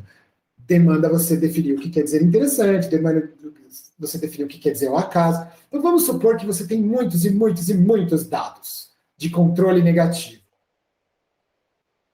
Você tem controle negativo experimental. Você substituiu um modelo teórico do controle negativo por um modelo negativo experimental. Isso aconteceu comigo uma vez e eu quero mostrar para vocês. Foi, acho que, um dos meus primeiros papers na vida. Vamos ver. Não é isso não. Ele mudou a minha busca. Eu quero isso mesmo. Aqui, ó. Puf. Eu não vou abrir o paper e fazer. Só tem eu e a professora. Quando a gente era criança. E a gente. Porque não vou contar em vídeo o que aconteceu, a história toda. Mas tudo bem. Os professores não botaram fé e no final deu tudo certo. Muita gente usou isso? Os amigos, né? Vamos ver, os amigos. Quantas pessoas citaram? Eu não estou dizendo que esse método... 65 citações. Tá bom, tá bom. Algumas são autocitações, outras são de amigos e tal. Funciona o negócio, tá? Mas ele tem um monte de hipóteses por trás também. E uma dessas hipóteses era a seguinte. Esse negócio funcionava... Deixa eu ver se eu... Ah, não, a Blasta está fora do ar também, né? Faz mais de 10 anos. Logo vai fazer 20. Será que eu posso ir no full text para mostrar a figurinha para vocês? Qual foi a ideia aqui? A gente pegou... Eu não estou mostrando isso para fazer propaganda, mas porque essa tecnologia de microarray, essas coisas, já não existe... Não é que não existe, mas já está fora de moda faz tempo, tá? Mas as ideias permanecem. Deixa eu mostrar aqui... Não sei o que lá. Isso. Então, olha só. Vou botar isso aqui. Por uma questão específica, particular, e só desse experimento, então não é um método geral, senão eu teria mandado para Nature, na verdade, uma coisa específica desse tipo de experimento. Existia uma condição específica lá de experimental de controle, onde o microarray era um monte de... Não sei se vocês lembram dessas coisas, já deve ter estudado alguma hora na escola, porque já é velho, já faz parte da história. Mas é basicamente um monte de detectores para expressão de gene, ou para expressão, ou para hibridização de DNA. Então você tem, cada bolinha dessa é um detector para um gene, tá? O gene I está aqui, o gene J está aqui, e o gene E não, o último está aqui. Beleza. Cada bolinha é um detector para um gene. E aí, você vai lá, faz os seus experimentos, blá, blá, blá. E aí você faz os seus experimentos, isso aqui... Apesar de ter um monte de detectores, um monte de genes, para um gene específico, ele não é feito mais do que 10 vezes, 20 vezes. Você não vai fazer 200 mil amostras de cada coisa. Então, apesar de ter um monte de genes, cada um deles era perguntado poucas vezes. Isso é uma característica interessante que a bioinformática e a genômica trouxe como desafio para a estatística tradicional. A genômica chegou na estatística tradicional e falou, eu tenho um monte aqui, cada um eu vi pouco. Mas eu tenho um monte para ver. Você me ajuda? São os dados de alta dimensionalidade. Os chihuahuas da vida, onde você tem um monte de locos para ver, mas você não tem tantas pessoas assim. Beleza. Era uma coisa parecida. Então, cada detector era feito uma vez só. Só que tinha uma condição experimental lá, de controle, onde você hibridizava, você fazia o experimento de A contra A mesmo. Era o tal do self-self, o mesmo contra o mesmo. A contra A.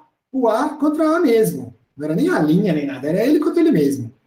Bom, no experimento que você está fazendo ele contra ele mesmo, você pode assumir que agora esses detectores não são mais de cada um dos genes, mas agora são milhares e milhares de detectores para uma coisa só que tinha que dar sempre igual. Sem graça. Essa é a situação sem graça. É o controle negativo. Então, nada pode ser diferencialmente expresso, ou nada pode dar interessante quando você faz o experimento de A contra ele mesmo, concorda? Eu não sei se eu entendi.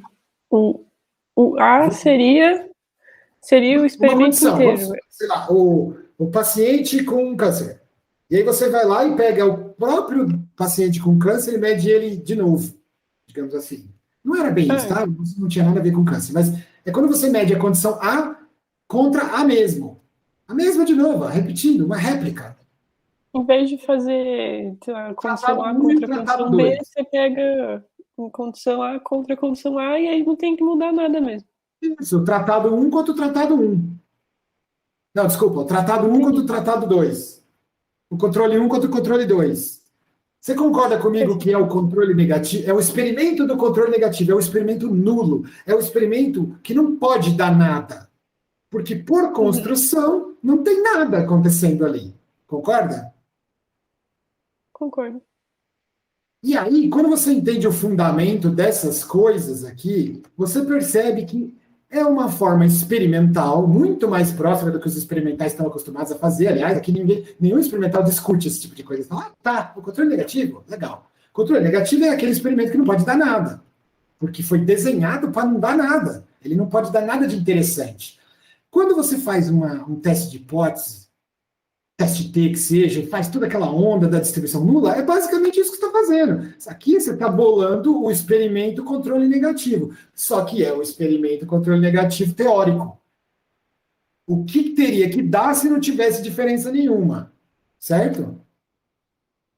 E aí a gente fez não, o experimento já existia, a gente percebeu isso depois, que o experimento que tinha lá, que era o mesmo contra o mesmo, o pessoal chamava isso de self-self, mas essa ideia existe em muitas áreas, tá? Não é só nessa, eu só mostrei essa aqui porque foi da onde, porque eu tenho as figurinhas prontas, foi da onde eu mesmo fiz e tal. Então eu sei de cabeça, mesmo tendo passado quase 20 anos, já eu sei de cabeça. Eu ainda lembro, é traumatizante, o doutorado de vocês vai ser traumatizante, se prepare. Você não vai conseguir esquecer. 20 anos você vai estar lá, não, você vai sonhar com ele, ixi, tem chão pela frente. Mas enfim, o controle negativo era um experimento. Então agora, em vez de ter um pontinho só, um gene medido 5 vezes, agora eu tenho não vezes o mesmo fenômeno. Em tudo contém intensidade. E é isso aqui que esse gráfico mostra. Esse gráfico, o eixo do Y, é uma estatística para mostrar, é o fold change, é a diferença entre a diferença do log de A com B. Log de A menos log de B. Só que nesse caso, B é mentira. B é A mesmo. É como se eu não te contasse. É como se eu fizesse o experimento, só que eu não conto para você que, na verdade, o B é o próprio A. Ah, não, desculpa, não é esse A não aqui. Putz. X, vamos falar XY. É como se eu fizesse X versus X. Mas eu não te contei. Eu falei para você que era X versus Y. Mas é mentira, eu te enganei. O Y, na verdade, era X, mas eu não te contei. E o que acontece? Então, esse experimento é essencial, gente, porque tá cheio de gente, eu achei esse gene, eu achei esse outro, e aí eu fiz isso, e assim, puxa, que bom, né? Você achou tudo isso, só tem um probleminha.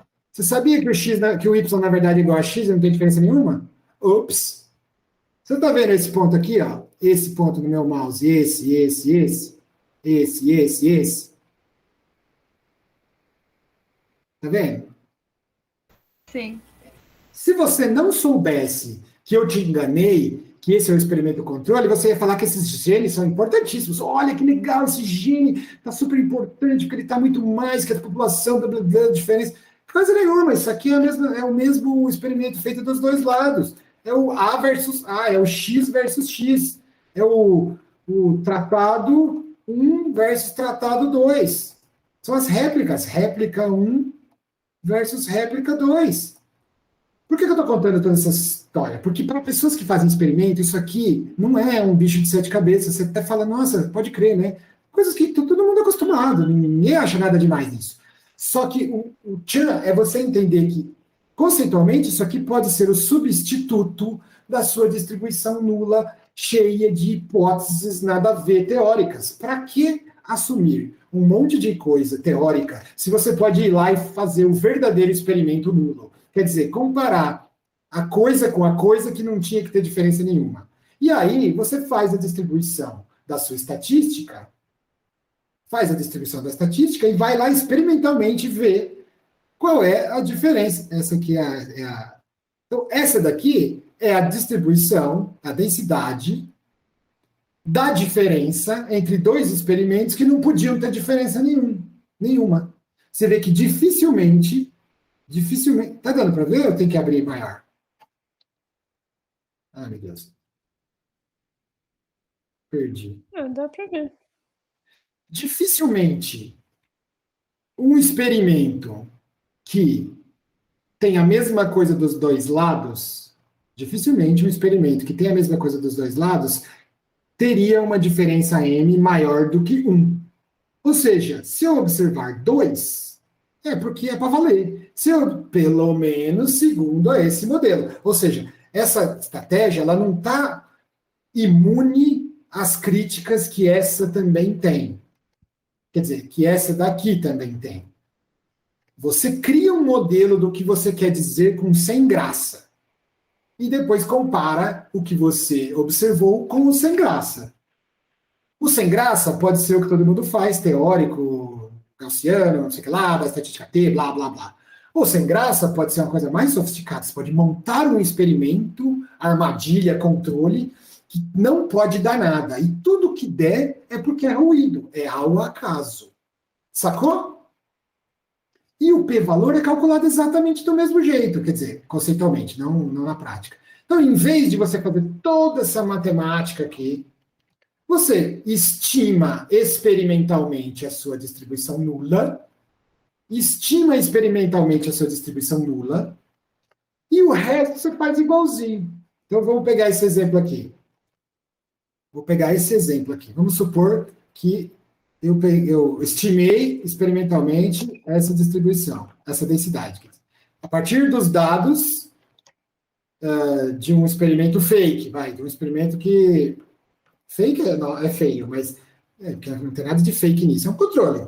Do experimento controle. Aqui não podia ter diferença nenhuma. Aí eu obtive meu valor. Aí depois eu faço. Então, essa aqui foi x versus x, tá bom? X versus x, e aí tem essa estatística M, que é parecida com a estatística T, mas não é. Mas podia ter sido a T também, podia ter feito com T. Eu escolhi a M, mas se não vier o caso agora, eu quero que você pense nos fundamentos do negócio. Tinha uma densidade, estimada com kernel, tudo que eu ensinei para vocês durante essa disciplina. Então, eu estou fazendo a mesma coisa há mais de 20 anos, né? Mais ou menos. Não é isso. Você tem que aprender alguns truques, senhores. Alguns truques importantes e efetivos, esses você tem que aprender. Porque você vai até o fim da vida fazendo essas coisas. E aí você vai adicionando coisas a mais, vai aprendendo e tal. Mas tem alguns truques básicos que você vai pôr no seu cinto de utilidades que quando aparecer, você pô! Esse foi um desses. É muito útil, tá? Por isso que eu pedi para vocês aprenderem isso. Então, beleza. X versus X. Aí eu vou lá e faço o meu experimento de verdade, tá? X versus... pode até ser Y versus Z. Experimento de verdade, tá? E no meu experimento de verdade deu 2.3. 2.3 está aqui. O princípio do p-valor é exatamente o mesmo. Qual é a probabilidade do meu M null, da distribuição nula, fazer maior ou igual do que 2.3? Isso é o p-valor. Isso é o p-valor. Como os antigos definiram. E não essa matemática cheia de onda que a gente vê por aí. Não, cadê? Isso aqui é p-valor também? É, mas as pessoas quando aprendem na graduação, então, é tão formatado e tão assim, receita de bolo, isso aí eu não estou nem criticando quem ensina desse jeito, porque eu já tive que fazer isso também. É porque às vezes, tipo, whatever, é curso para os caras da Fono, e aí você, não tá certo fazer isso, os caras da Fono acho que aproveitariam melhor esse tipo de conceitos do que até um monte de regrinha. Mas tudo bem, o mundo é assim, no Brasil principalmente. O Feynman veio aqui no Brasil há muito tempo e falou, nossa, o Brasil é um lugar esquisito, porque ele percebeu que aqui as pessoas faziam tudo em formulinha. E olha só onde a gente veio parar. Mas tudo bem. Então, voltando. O conceito é o mesmo, o fundamento é o mesmo. Isso é o p-valor de verdade. Qual é a probabilidade do valor da distribuição nula fazer mais extremo, nesse caso mais extremo, fazer pior, ou seja, maior ou igual nesse exemplo, do que o valor que eu observei. Nesse exemplo específico, o p-valor seria baixíssimo, tá vendo? É essa área que não dá nem para ver aqui. Vocês estão vendo? Da ordem de 0. Não vou botar 0, mas é da ordem de 0. É 10 a menos, fala o seu número preferido aí. 23, pronto. 10 a menos 23, pode ser? 6 vezes 10 é 23, pronto. 6 ponto, quanto é mesmo? Quanto que vale o número de advogado mesmo? Ah, não, mas aí não é menos, é mais, então deixa. 6, sei lá, qualquer número.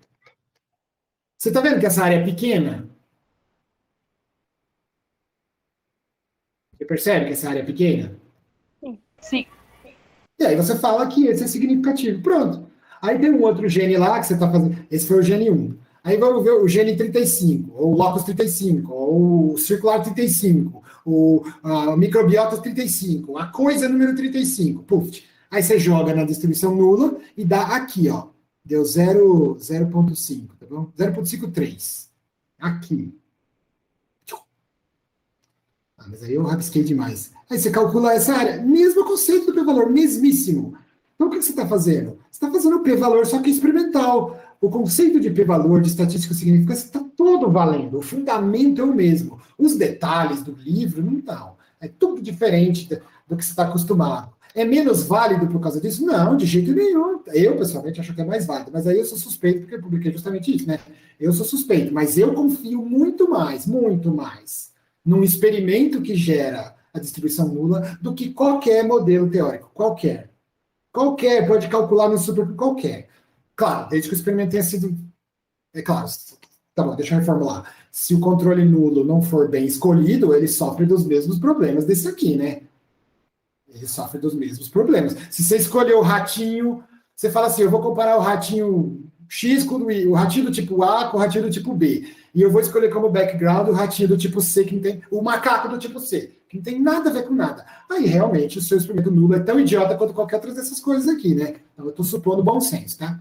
Mas supondo bom senso e a escolha adequada do controle negativo, e essas coisas, os experimentalistas que estão mexendo, eles sabem fazer. Muito mais do que a parte estatística. A parte estatística é um negócio místico, que, precisamos falar com o estatístico, e aí chega o cara, eu sou estatístico, não sei o quê, e aí, e toda aquela mística, que ela só falta uma fumaça e um hobby preto, e o cara aparece, assim, eu vim para resolver a estatística. Não, eu prefiro, isso parece uma coisa mística, quando trata dessa parte, os experimentalistas. Mas se eu estivesse falando do controle negativo, que é da coisa que o cara entende, ele ficaria bem mais à vontade. Então, eu prefiro muito mais um p-valor obtido de alguma forma assim, com o experimento, aí eu colocaria qual a probabilidade do M null ser maior ou igual a 0,53. Opa, esse aqui não foi pequeno, esse aqui é da ordem de 0. Esse não é da ordem de 0. Esse é 0,036. Vou aceitar ou não? Essa é outra conversa. Se isso aqui é suficiente ou não é. Aí vem toda a discussão que a gente estava falando agora há pouco do p-valor arbitrário, se 0,5 é bom, se 0,1 é... Esse é outro problema, outro conjunto de objeções, e é outro debate. Mas o fato é que esse aqui já não é tão bonito quanto esse, né? Dá para ver no gráfico até, que você vê que tem mais área, mas também dá para confiar. Se cair aqui, você não aceita, né? Pelo amor de Deus. Se cair aqui, você não vai dizer que tem diferença. Porque... um experimento que eu tenho certeza absoluta que não tem diferença nenhuma, porque é o mesmo ratinho dos dois lados, só que um é o irmãozinho do outro. E eu fiz o mesmo ratinho. Matei os dois, fiz o mesmo ratinho, e só pelo fato de ser irmãozinho já dá aqui. Aí depois você vai querer me falar com entendeu, né? Faz sentido, gente? Esse é o tal do p-valor experimental. É quando você dá um jeito. Então, o que eu quero que você volte para casa pensando e refletindo, não é no detalhe de como é que faz isso. Não. Isso é importante? Claro que é, não estou desdenhando nada, mas porque gerações de gigantes desenvolveram isso aqui. Eu não estou querendo dizer que a gente é melhor que qualquer um, não é isso não. Mas eu quero que você tenha em mente que esse é um jeito de fazer, mas tem outros, talvez até mais legais no seu caso. Por isso que é importante. Talvez no seu caso não dê fazer nada disso. E aí você tem que fazer igual a todo mundo. Mas talvez dê. Então, criar um p-valor experimental, para mim, é muito mais forte do ponto de vista de ciência do que o p-valor tradicional estatístico. Por todos esses motivos que a gente discutiu até agora. Fez sentido? Se não fez, e se você não concorda ou acha que não é bem assim, podemos conversar. Não precisa ficar aceitando tudo que eu falo.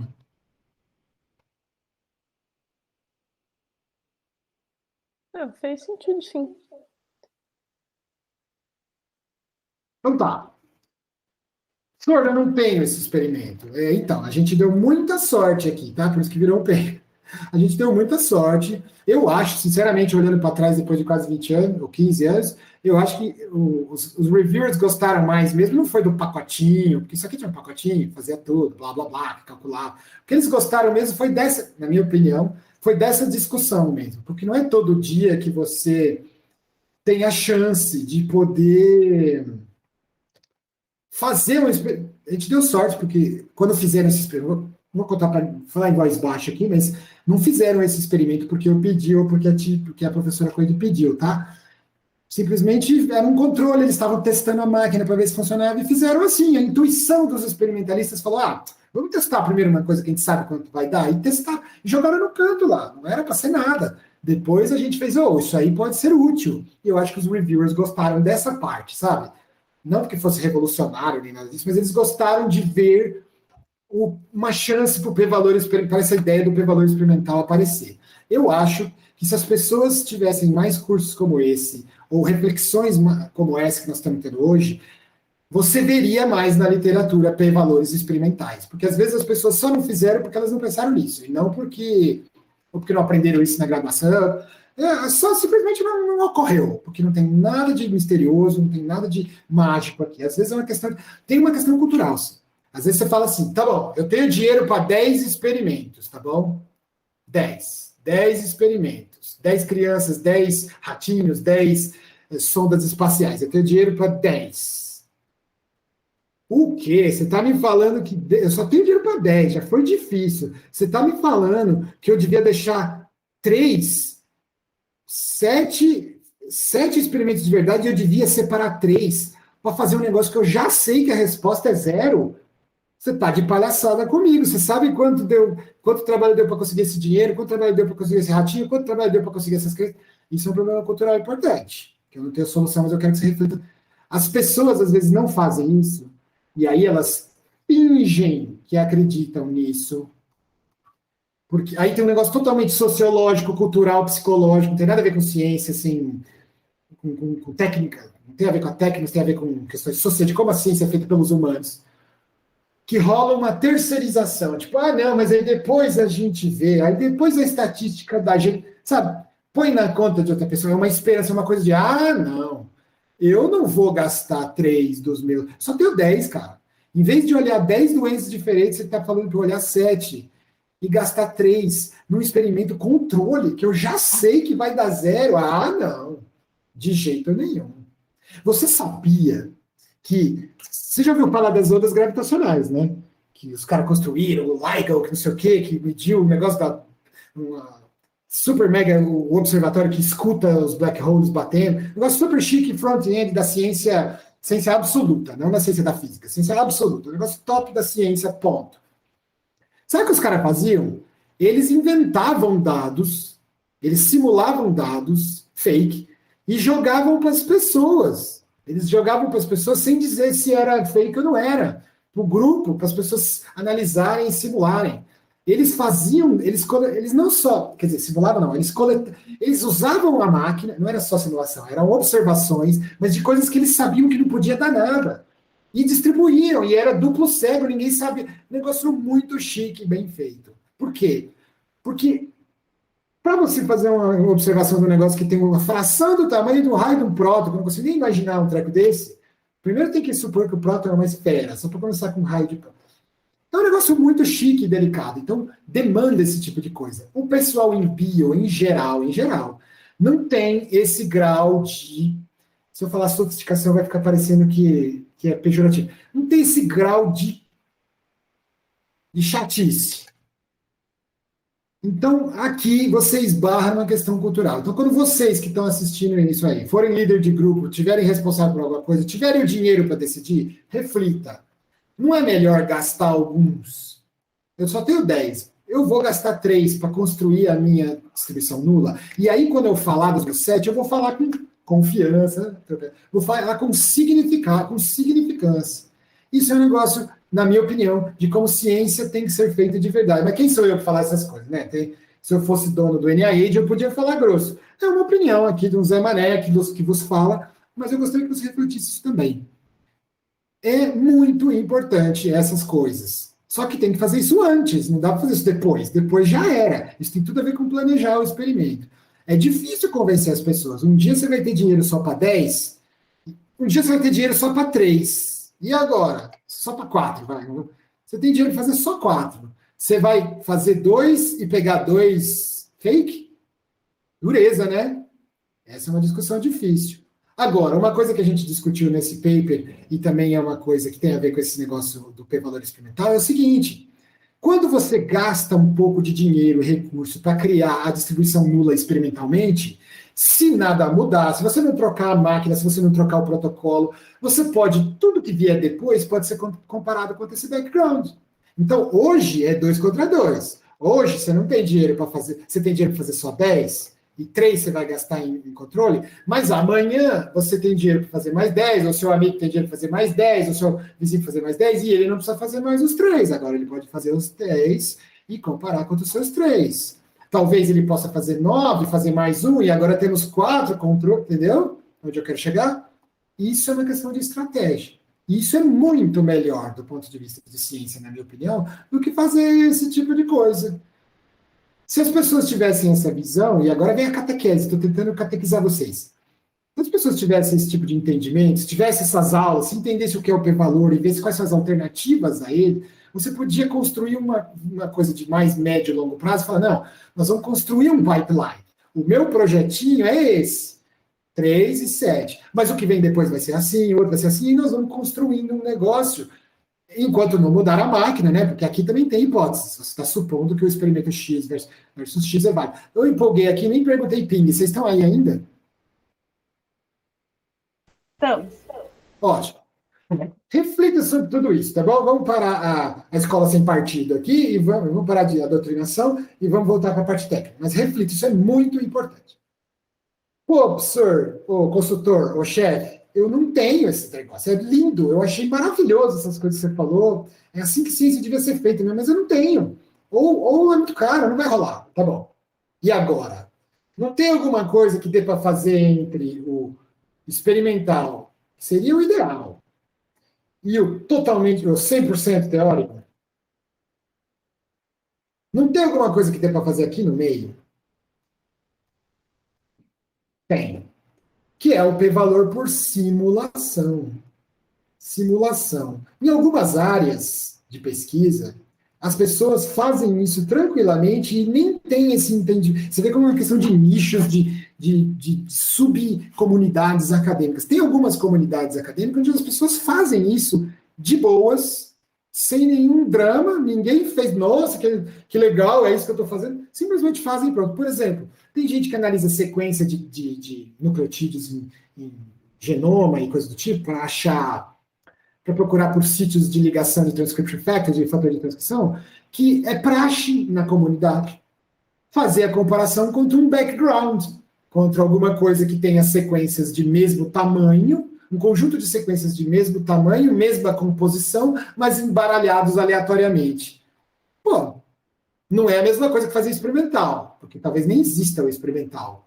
Mas também não é um negócio teórico, vou assumir que é um teste T e pronto. É alguma coisa que está intermediário, é alguma coisa que tem informação do problema, quer dizer, a pessoa sabe o que ela está fazendo. Ah, eu estou estudando tal coisa. Então, ela propõe o que seria essa distribuição nula. Se tem alguma coisa importante mesmo, bom, tem várias coisas importantes, na minha opinião, mas se tem alguma coisa que eu quero que você realmente enfie na sua cabeça hoje, é essa questão de beleza, é assim que funciona a significância, né? Eu dou um jeito de arrumar uma distribuição nula e calculo essas probabilidades. Maravilha. Daqui para cá pode ser difícil, cheio de onda, com esses negócios, com esses graus de liberdade. Beleza. Mas a moral da história é essa. Tá. Tem jeito de eu fazer melhor? Qual é a melhor distribuição nula que eu tenho? Se você sair daqui pensando nisso sempre, a partir de hoje, em tudo que você fizer de análises, nós vencemos, porque era isso que eu queria. Pensar na distribuição nula, não só como padrãozão, o padrãozão também existe, tá? Não estou desrespeitando os caras, não. Mas não só isso que existe. Existe o simulado, existe o experimental e existe o teórico, pelo menos as grandes classes. Pode até misturar uma coisa com a outra, tal, mas as grandes abordagens são essas. Pensar na distribuição nula. Talvez você leia papers hoje em dia que até fazem isso, você não tinha pensado nisso. Então, qual é a probabilidade de que veio ao acaso? Qual é a probabilidade que o meu fenômeno seja resultado ao acaso? Você tem que transformar isso matematizar isso aqui. Não precisa ser desse jeito. Rejeitar a hipótese H, sendo que ela seja verdadeira. Pode ser um pouco mais light do que isso e até mais cientificamente rigoroso. Não pode ser tão assim, desse jeito aqui, porque não é bem isso que está acontecendo. Uma coisa intermediária. E aí você define o que quer dizer vir ao acaso. Eu quero que a minha sequência de DNA, ou de proteína, ou de sei lá o que binds, que liga com sei lá o que, ela tem que ter uma performance melhor, ou seja, ela tem que ter uma estatística T, M, sei lá o que você está medindo, ela tem que ter uma performance melhor do que o que eu obteria segundo um modelo de coisa ruim, modelo nulo, modelo que não serve. Que não é o acaso. Na verdade, você escolher sequências de mesmo tamanho, com composição diferente, por exemplo, e falar que aquilo vai ser a distribuição, isso não é o acaso. Você não está pegando aleatório, você está pegando uma coisa que você chama de ruído. É isso que eu queria enfatizar. Não é ao acaso, é ao acaso, mas um acaso especial, o ruído, a coisa que não importa, o controle negativo, aquilo que você vai dizer arbitrariamente como não presta. O fenômeno tem que resultar algo melhor do que aquilo que eu chamo de não presta, que tem flutuações estocásticas envolvidas, mas não só isso.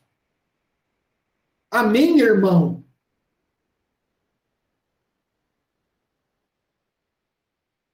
Eu ouvi um amém? Amém. Eu não estou ouvindo. Com mais fervor, irmão. Amém. Amém, exatamente. Eu acho que você já deve ter cansado e eu também. Então vamos fazer o seguinte. Na próxima, a gente fala do de simulação e vai para o que tem de simulação aqui no meio? Bootstrap.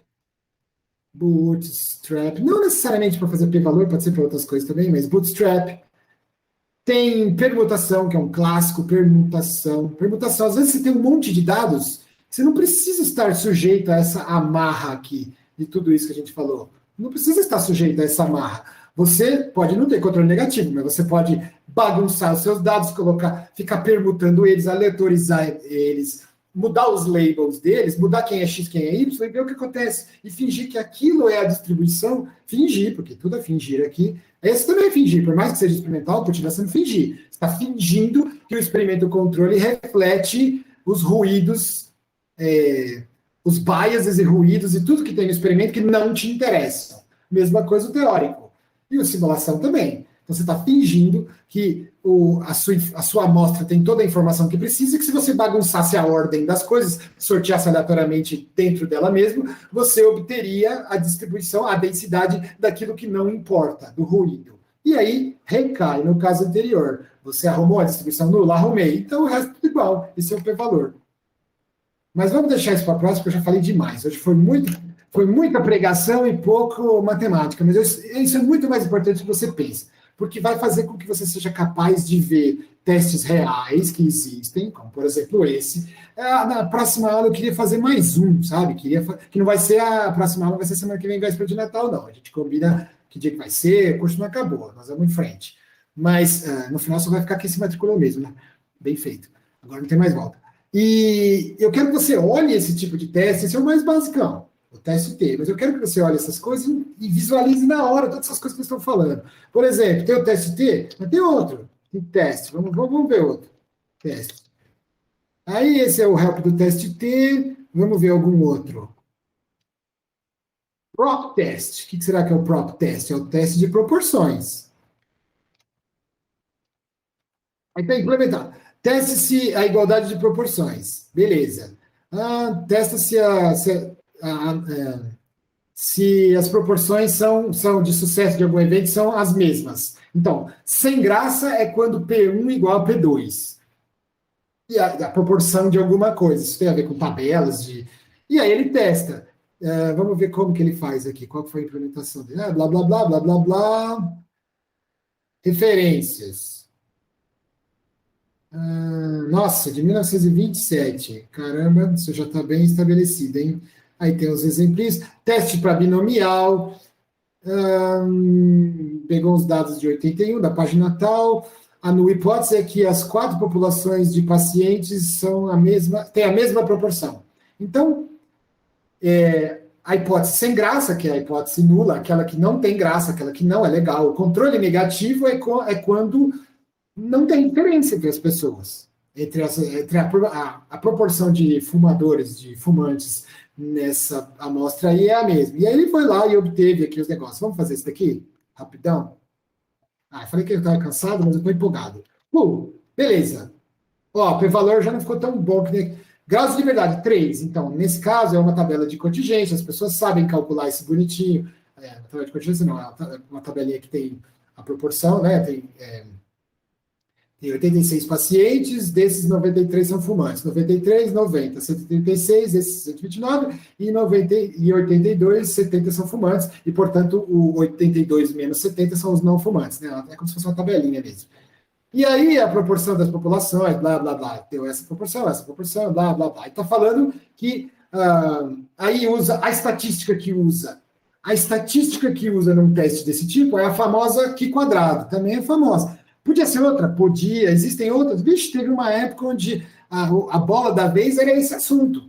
Tabelas de contingência e associação em tabelas de contingência era o que havia de top em estatística. Hoje já está superado, eu não digo, mas consolidado. Os desafios da fronteira da estatística não são mais esses. Agora tem a ver com machine learning, com alta dimensionalidade, mas teve uma época onde isso era o que havia de mais top, as pessoas ficavam se debruçando em cima disso. O Q quadrado basicamente venceu, né, por motivos sociológicos e técnicos. Ele é bom, mas ele também foi ensinado para todo mundo, e as pessoas fingem que entendem e tocam o barco. Então, o Q quadrado seria o substituto do nosso T aqui.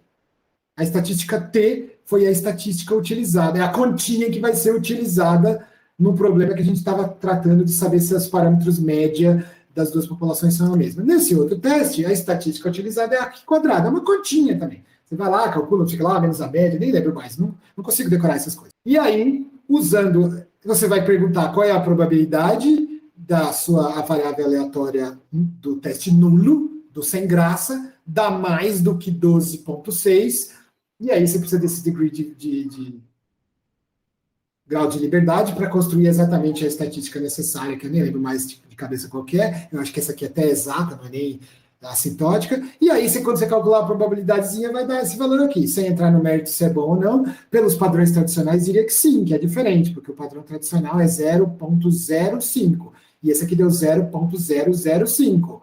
Então, pelos valores tradicionais, diz que sim. E aí você concluiria que sim, sei lá, se sim ou não vem ao caso. O que eu quero que vocês entendam aqui é que o procedimento é basicamente o mesmo.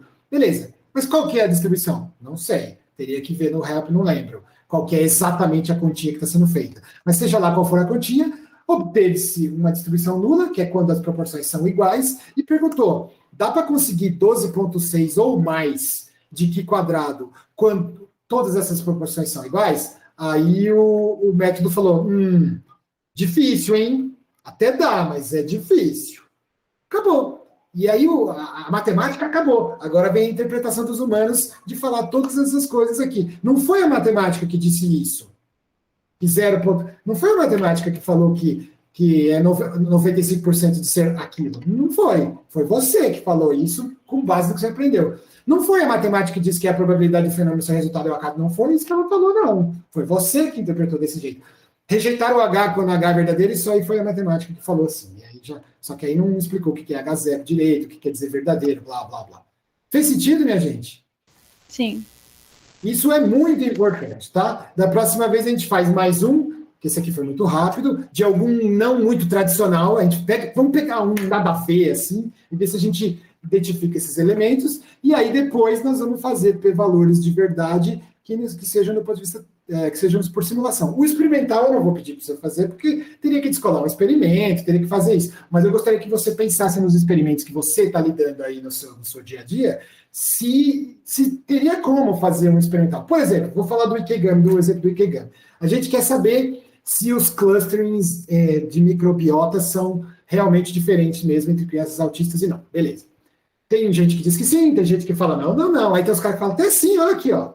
Aí eu te pergunto, você comparou a microbiota de dois irmãozinhos que comem na mesma casa? Não. Pô, não seria legal comparar, em vez de comparar o normal com o normal, não. Termo feio isso. O gaussiano também não. O neurotípico, comparar a criança neurotípica com a criança autista, sem levar em conta o irmãozinho da criança autista, será que é um controle nulo? Será que essa comparação está justa? Quer dizer, você vai supor que elas são gaussianas e fazer um teste T, ou fazer um teste de proporções entre as abundâncias da microbiota lá, sem nem considerar que as criancinhas podem ter aquela composição por causa dos seus irmãozinhos, por causa dos seus irmãozinhos, não, por causa do ambiente onde elas comem, é por isso. Não parece uma coisa cientificamente fraca, mesmo estando estatisticamente linda? Sim. Então, se eu tivesse que bolar um experimento, se eu tivesse que fazer um p-valor, eu faria um p-valor da diferença entre pessoas da mesma casa. Claro, só de pessoas da mesma casa. Não quer, mas o irmãozinho pode ser que ele também seja ateia, pode ser que ele seja autista, pode ser que a criança que... Então, essas coisas são objeções válidas, mas é a construção do experimento. É um negócio muito mais forte do ponto de vista de ciência, do que um monte de testes e p-valores, e é muito mais forte. Então, se eu pudesse construir uma estatística que leve em conta que a distribuição nula compara as coisas sem graça, e onde sem graça seria o irmão com o ideal mesmo seria o irmão, o ideal, no mundo ideal, seria o irmãozinho autista com o irmãozinho adotado dele não autista, adotado, que é para ser o background, mas comem tudo a mesma coisa, porque eles têm exatamente que eles são gêmeos, eles não são gêmeos porque senão seria adotado. Entendeu? O experimento perfeito, o controle perfeito. Aí, se desse uma diferença, eu falaria, pô, esse p-valor é para valer, e não aquele 10 a menos 10 que me inventaram. Tá cheio de 10 a menos 10 que não reflete no mundo real. Cheio. Por quê? Porque é 10 a menos 10 de matemática. Faz sentido, gente? Faz, bastante. tem que refletir bastante sobre essas coisas para ver se é possível. E quando não for possível, você tem que caminhar nessa direção. É isso que eu fico revoltado. Era para encerrar, mas eu não consigo parar, porque eu estou pregando a minha religião para vocês. As pessoas, em geral, que eu vejo que me deixa revoltado é que as pessoas caminham nessa direção. E não, você tinha que caminhar nessa direção. Não deu para fazer isso? Beleza. Dá para fazer agora? Não, também não dá. Até que chegou uma hora e falou, opa, isso aqui já dá para fazer. Então faz, cara. Faz isso. Não começa por esse. Não começa pelo teste T para depois. Não, começa por esse aqui. Se deve fazer experimental, maravilha. Não deu. Tá bom, então vamos ver o que dá para fazer. Porque também você não é o dono do bagulho, né? Você não é o dono do brinquedo, você não é o dono do grant. Às vezes não dá para você fazer o ideal, às vezes os dados já foram coletados, às vezes não tem como. Não dá para eu... Se eu for atrás de crianças autistas cujo irmãozinho da mesmíssima idade é gêmeo adotado, aí vai sobrar 3 pessoas. Aí tudo bem, aí você cai em outro problema. Talvez não seja possível fazer isso. Mas aí você vai vindo daqui para cá, entendeu? Nessa direção. Até a hora que fala, não, eu não consigo fazer isso, mas eu consigo fazer uma simulação bem legal. Comparando fulano de tal, eu comparo com um outro transtorno, então eu vou fazer o seguinte, eu vou assumir que esquizofrenia que vai ser o nulo. Pô, mas aí você está... Mas eu estou comparando com outra condição. Faz sentido, não? Talvez o que eu estou falando agora desse exemplo concreto seja absurdo, tá? Do ponto de vista médico mesmo. Mas essa ideia que eu quero que vocês peguem. Muito mais do que ficar fazendo teste P. E continua sendo P-valor. O P-valor é um conceito que os antigos colocaram que é muito valioso, valuoso. O P-valuoso é muito valuoso, é uma coisa importante. Tem 2 grandes misunderstandings, né, mal entendidos, que está rolando até hoje na nossa sociedade de análise de dados. O valorzinho que tem que cortar, os antigos nunca disseram que era para cortar em nenhum valorzinho, a gente tem que recuperar essas coisas, voltar a fazer nossa própria reforma aqui, protestante, vamos protestar e voltar a valores antigos. Eles nunca disseram que era para cortar no valor tal, eram ideias, beleza. Quando tudo começou, isso era um jeito de indicar resultados cientificamente plausíveis, ponto número 1. E o ponto número 2 é a escolha da verdadeira distribuição nula. Talvez fique menos receptivo, menos receitinha de bolo, talvez amplie mais espaço para subjetividade de debates, eu acho que é essa, eu acho que é aquela, se tiver uma receitinha falando faz teste e pronto, todo mundo concorda e pronto. Mas isso para mim é nivelar por baixo, eu acho que não deveria ser assim, não. Acho que as pessoas deveriam pensar muito mais sobre essas coisas e propor o que é de melhor. Mas chega de ficar pregando para vocês. Deu para entender? Alguém quer fazer alguma observação além de me tira daqui? Chega?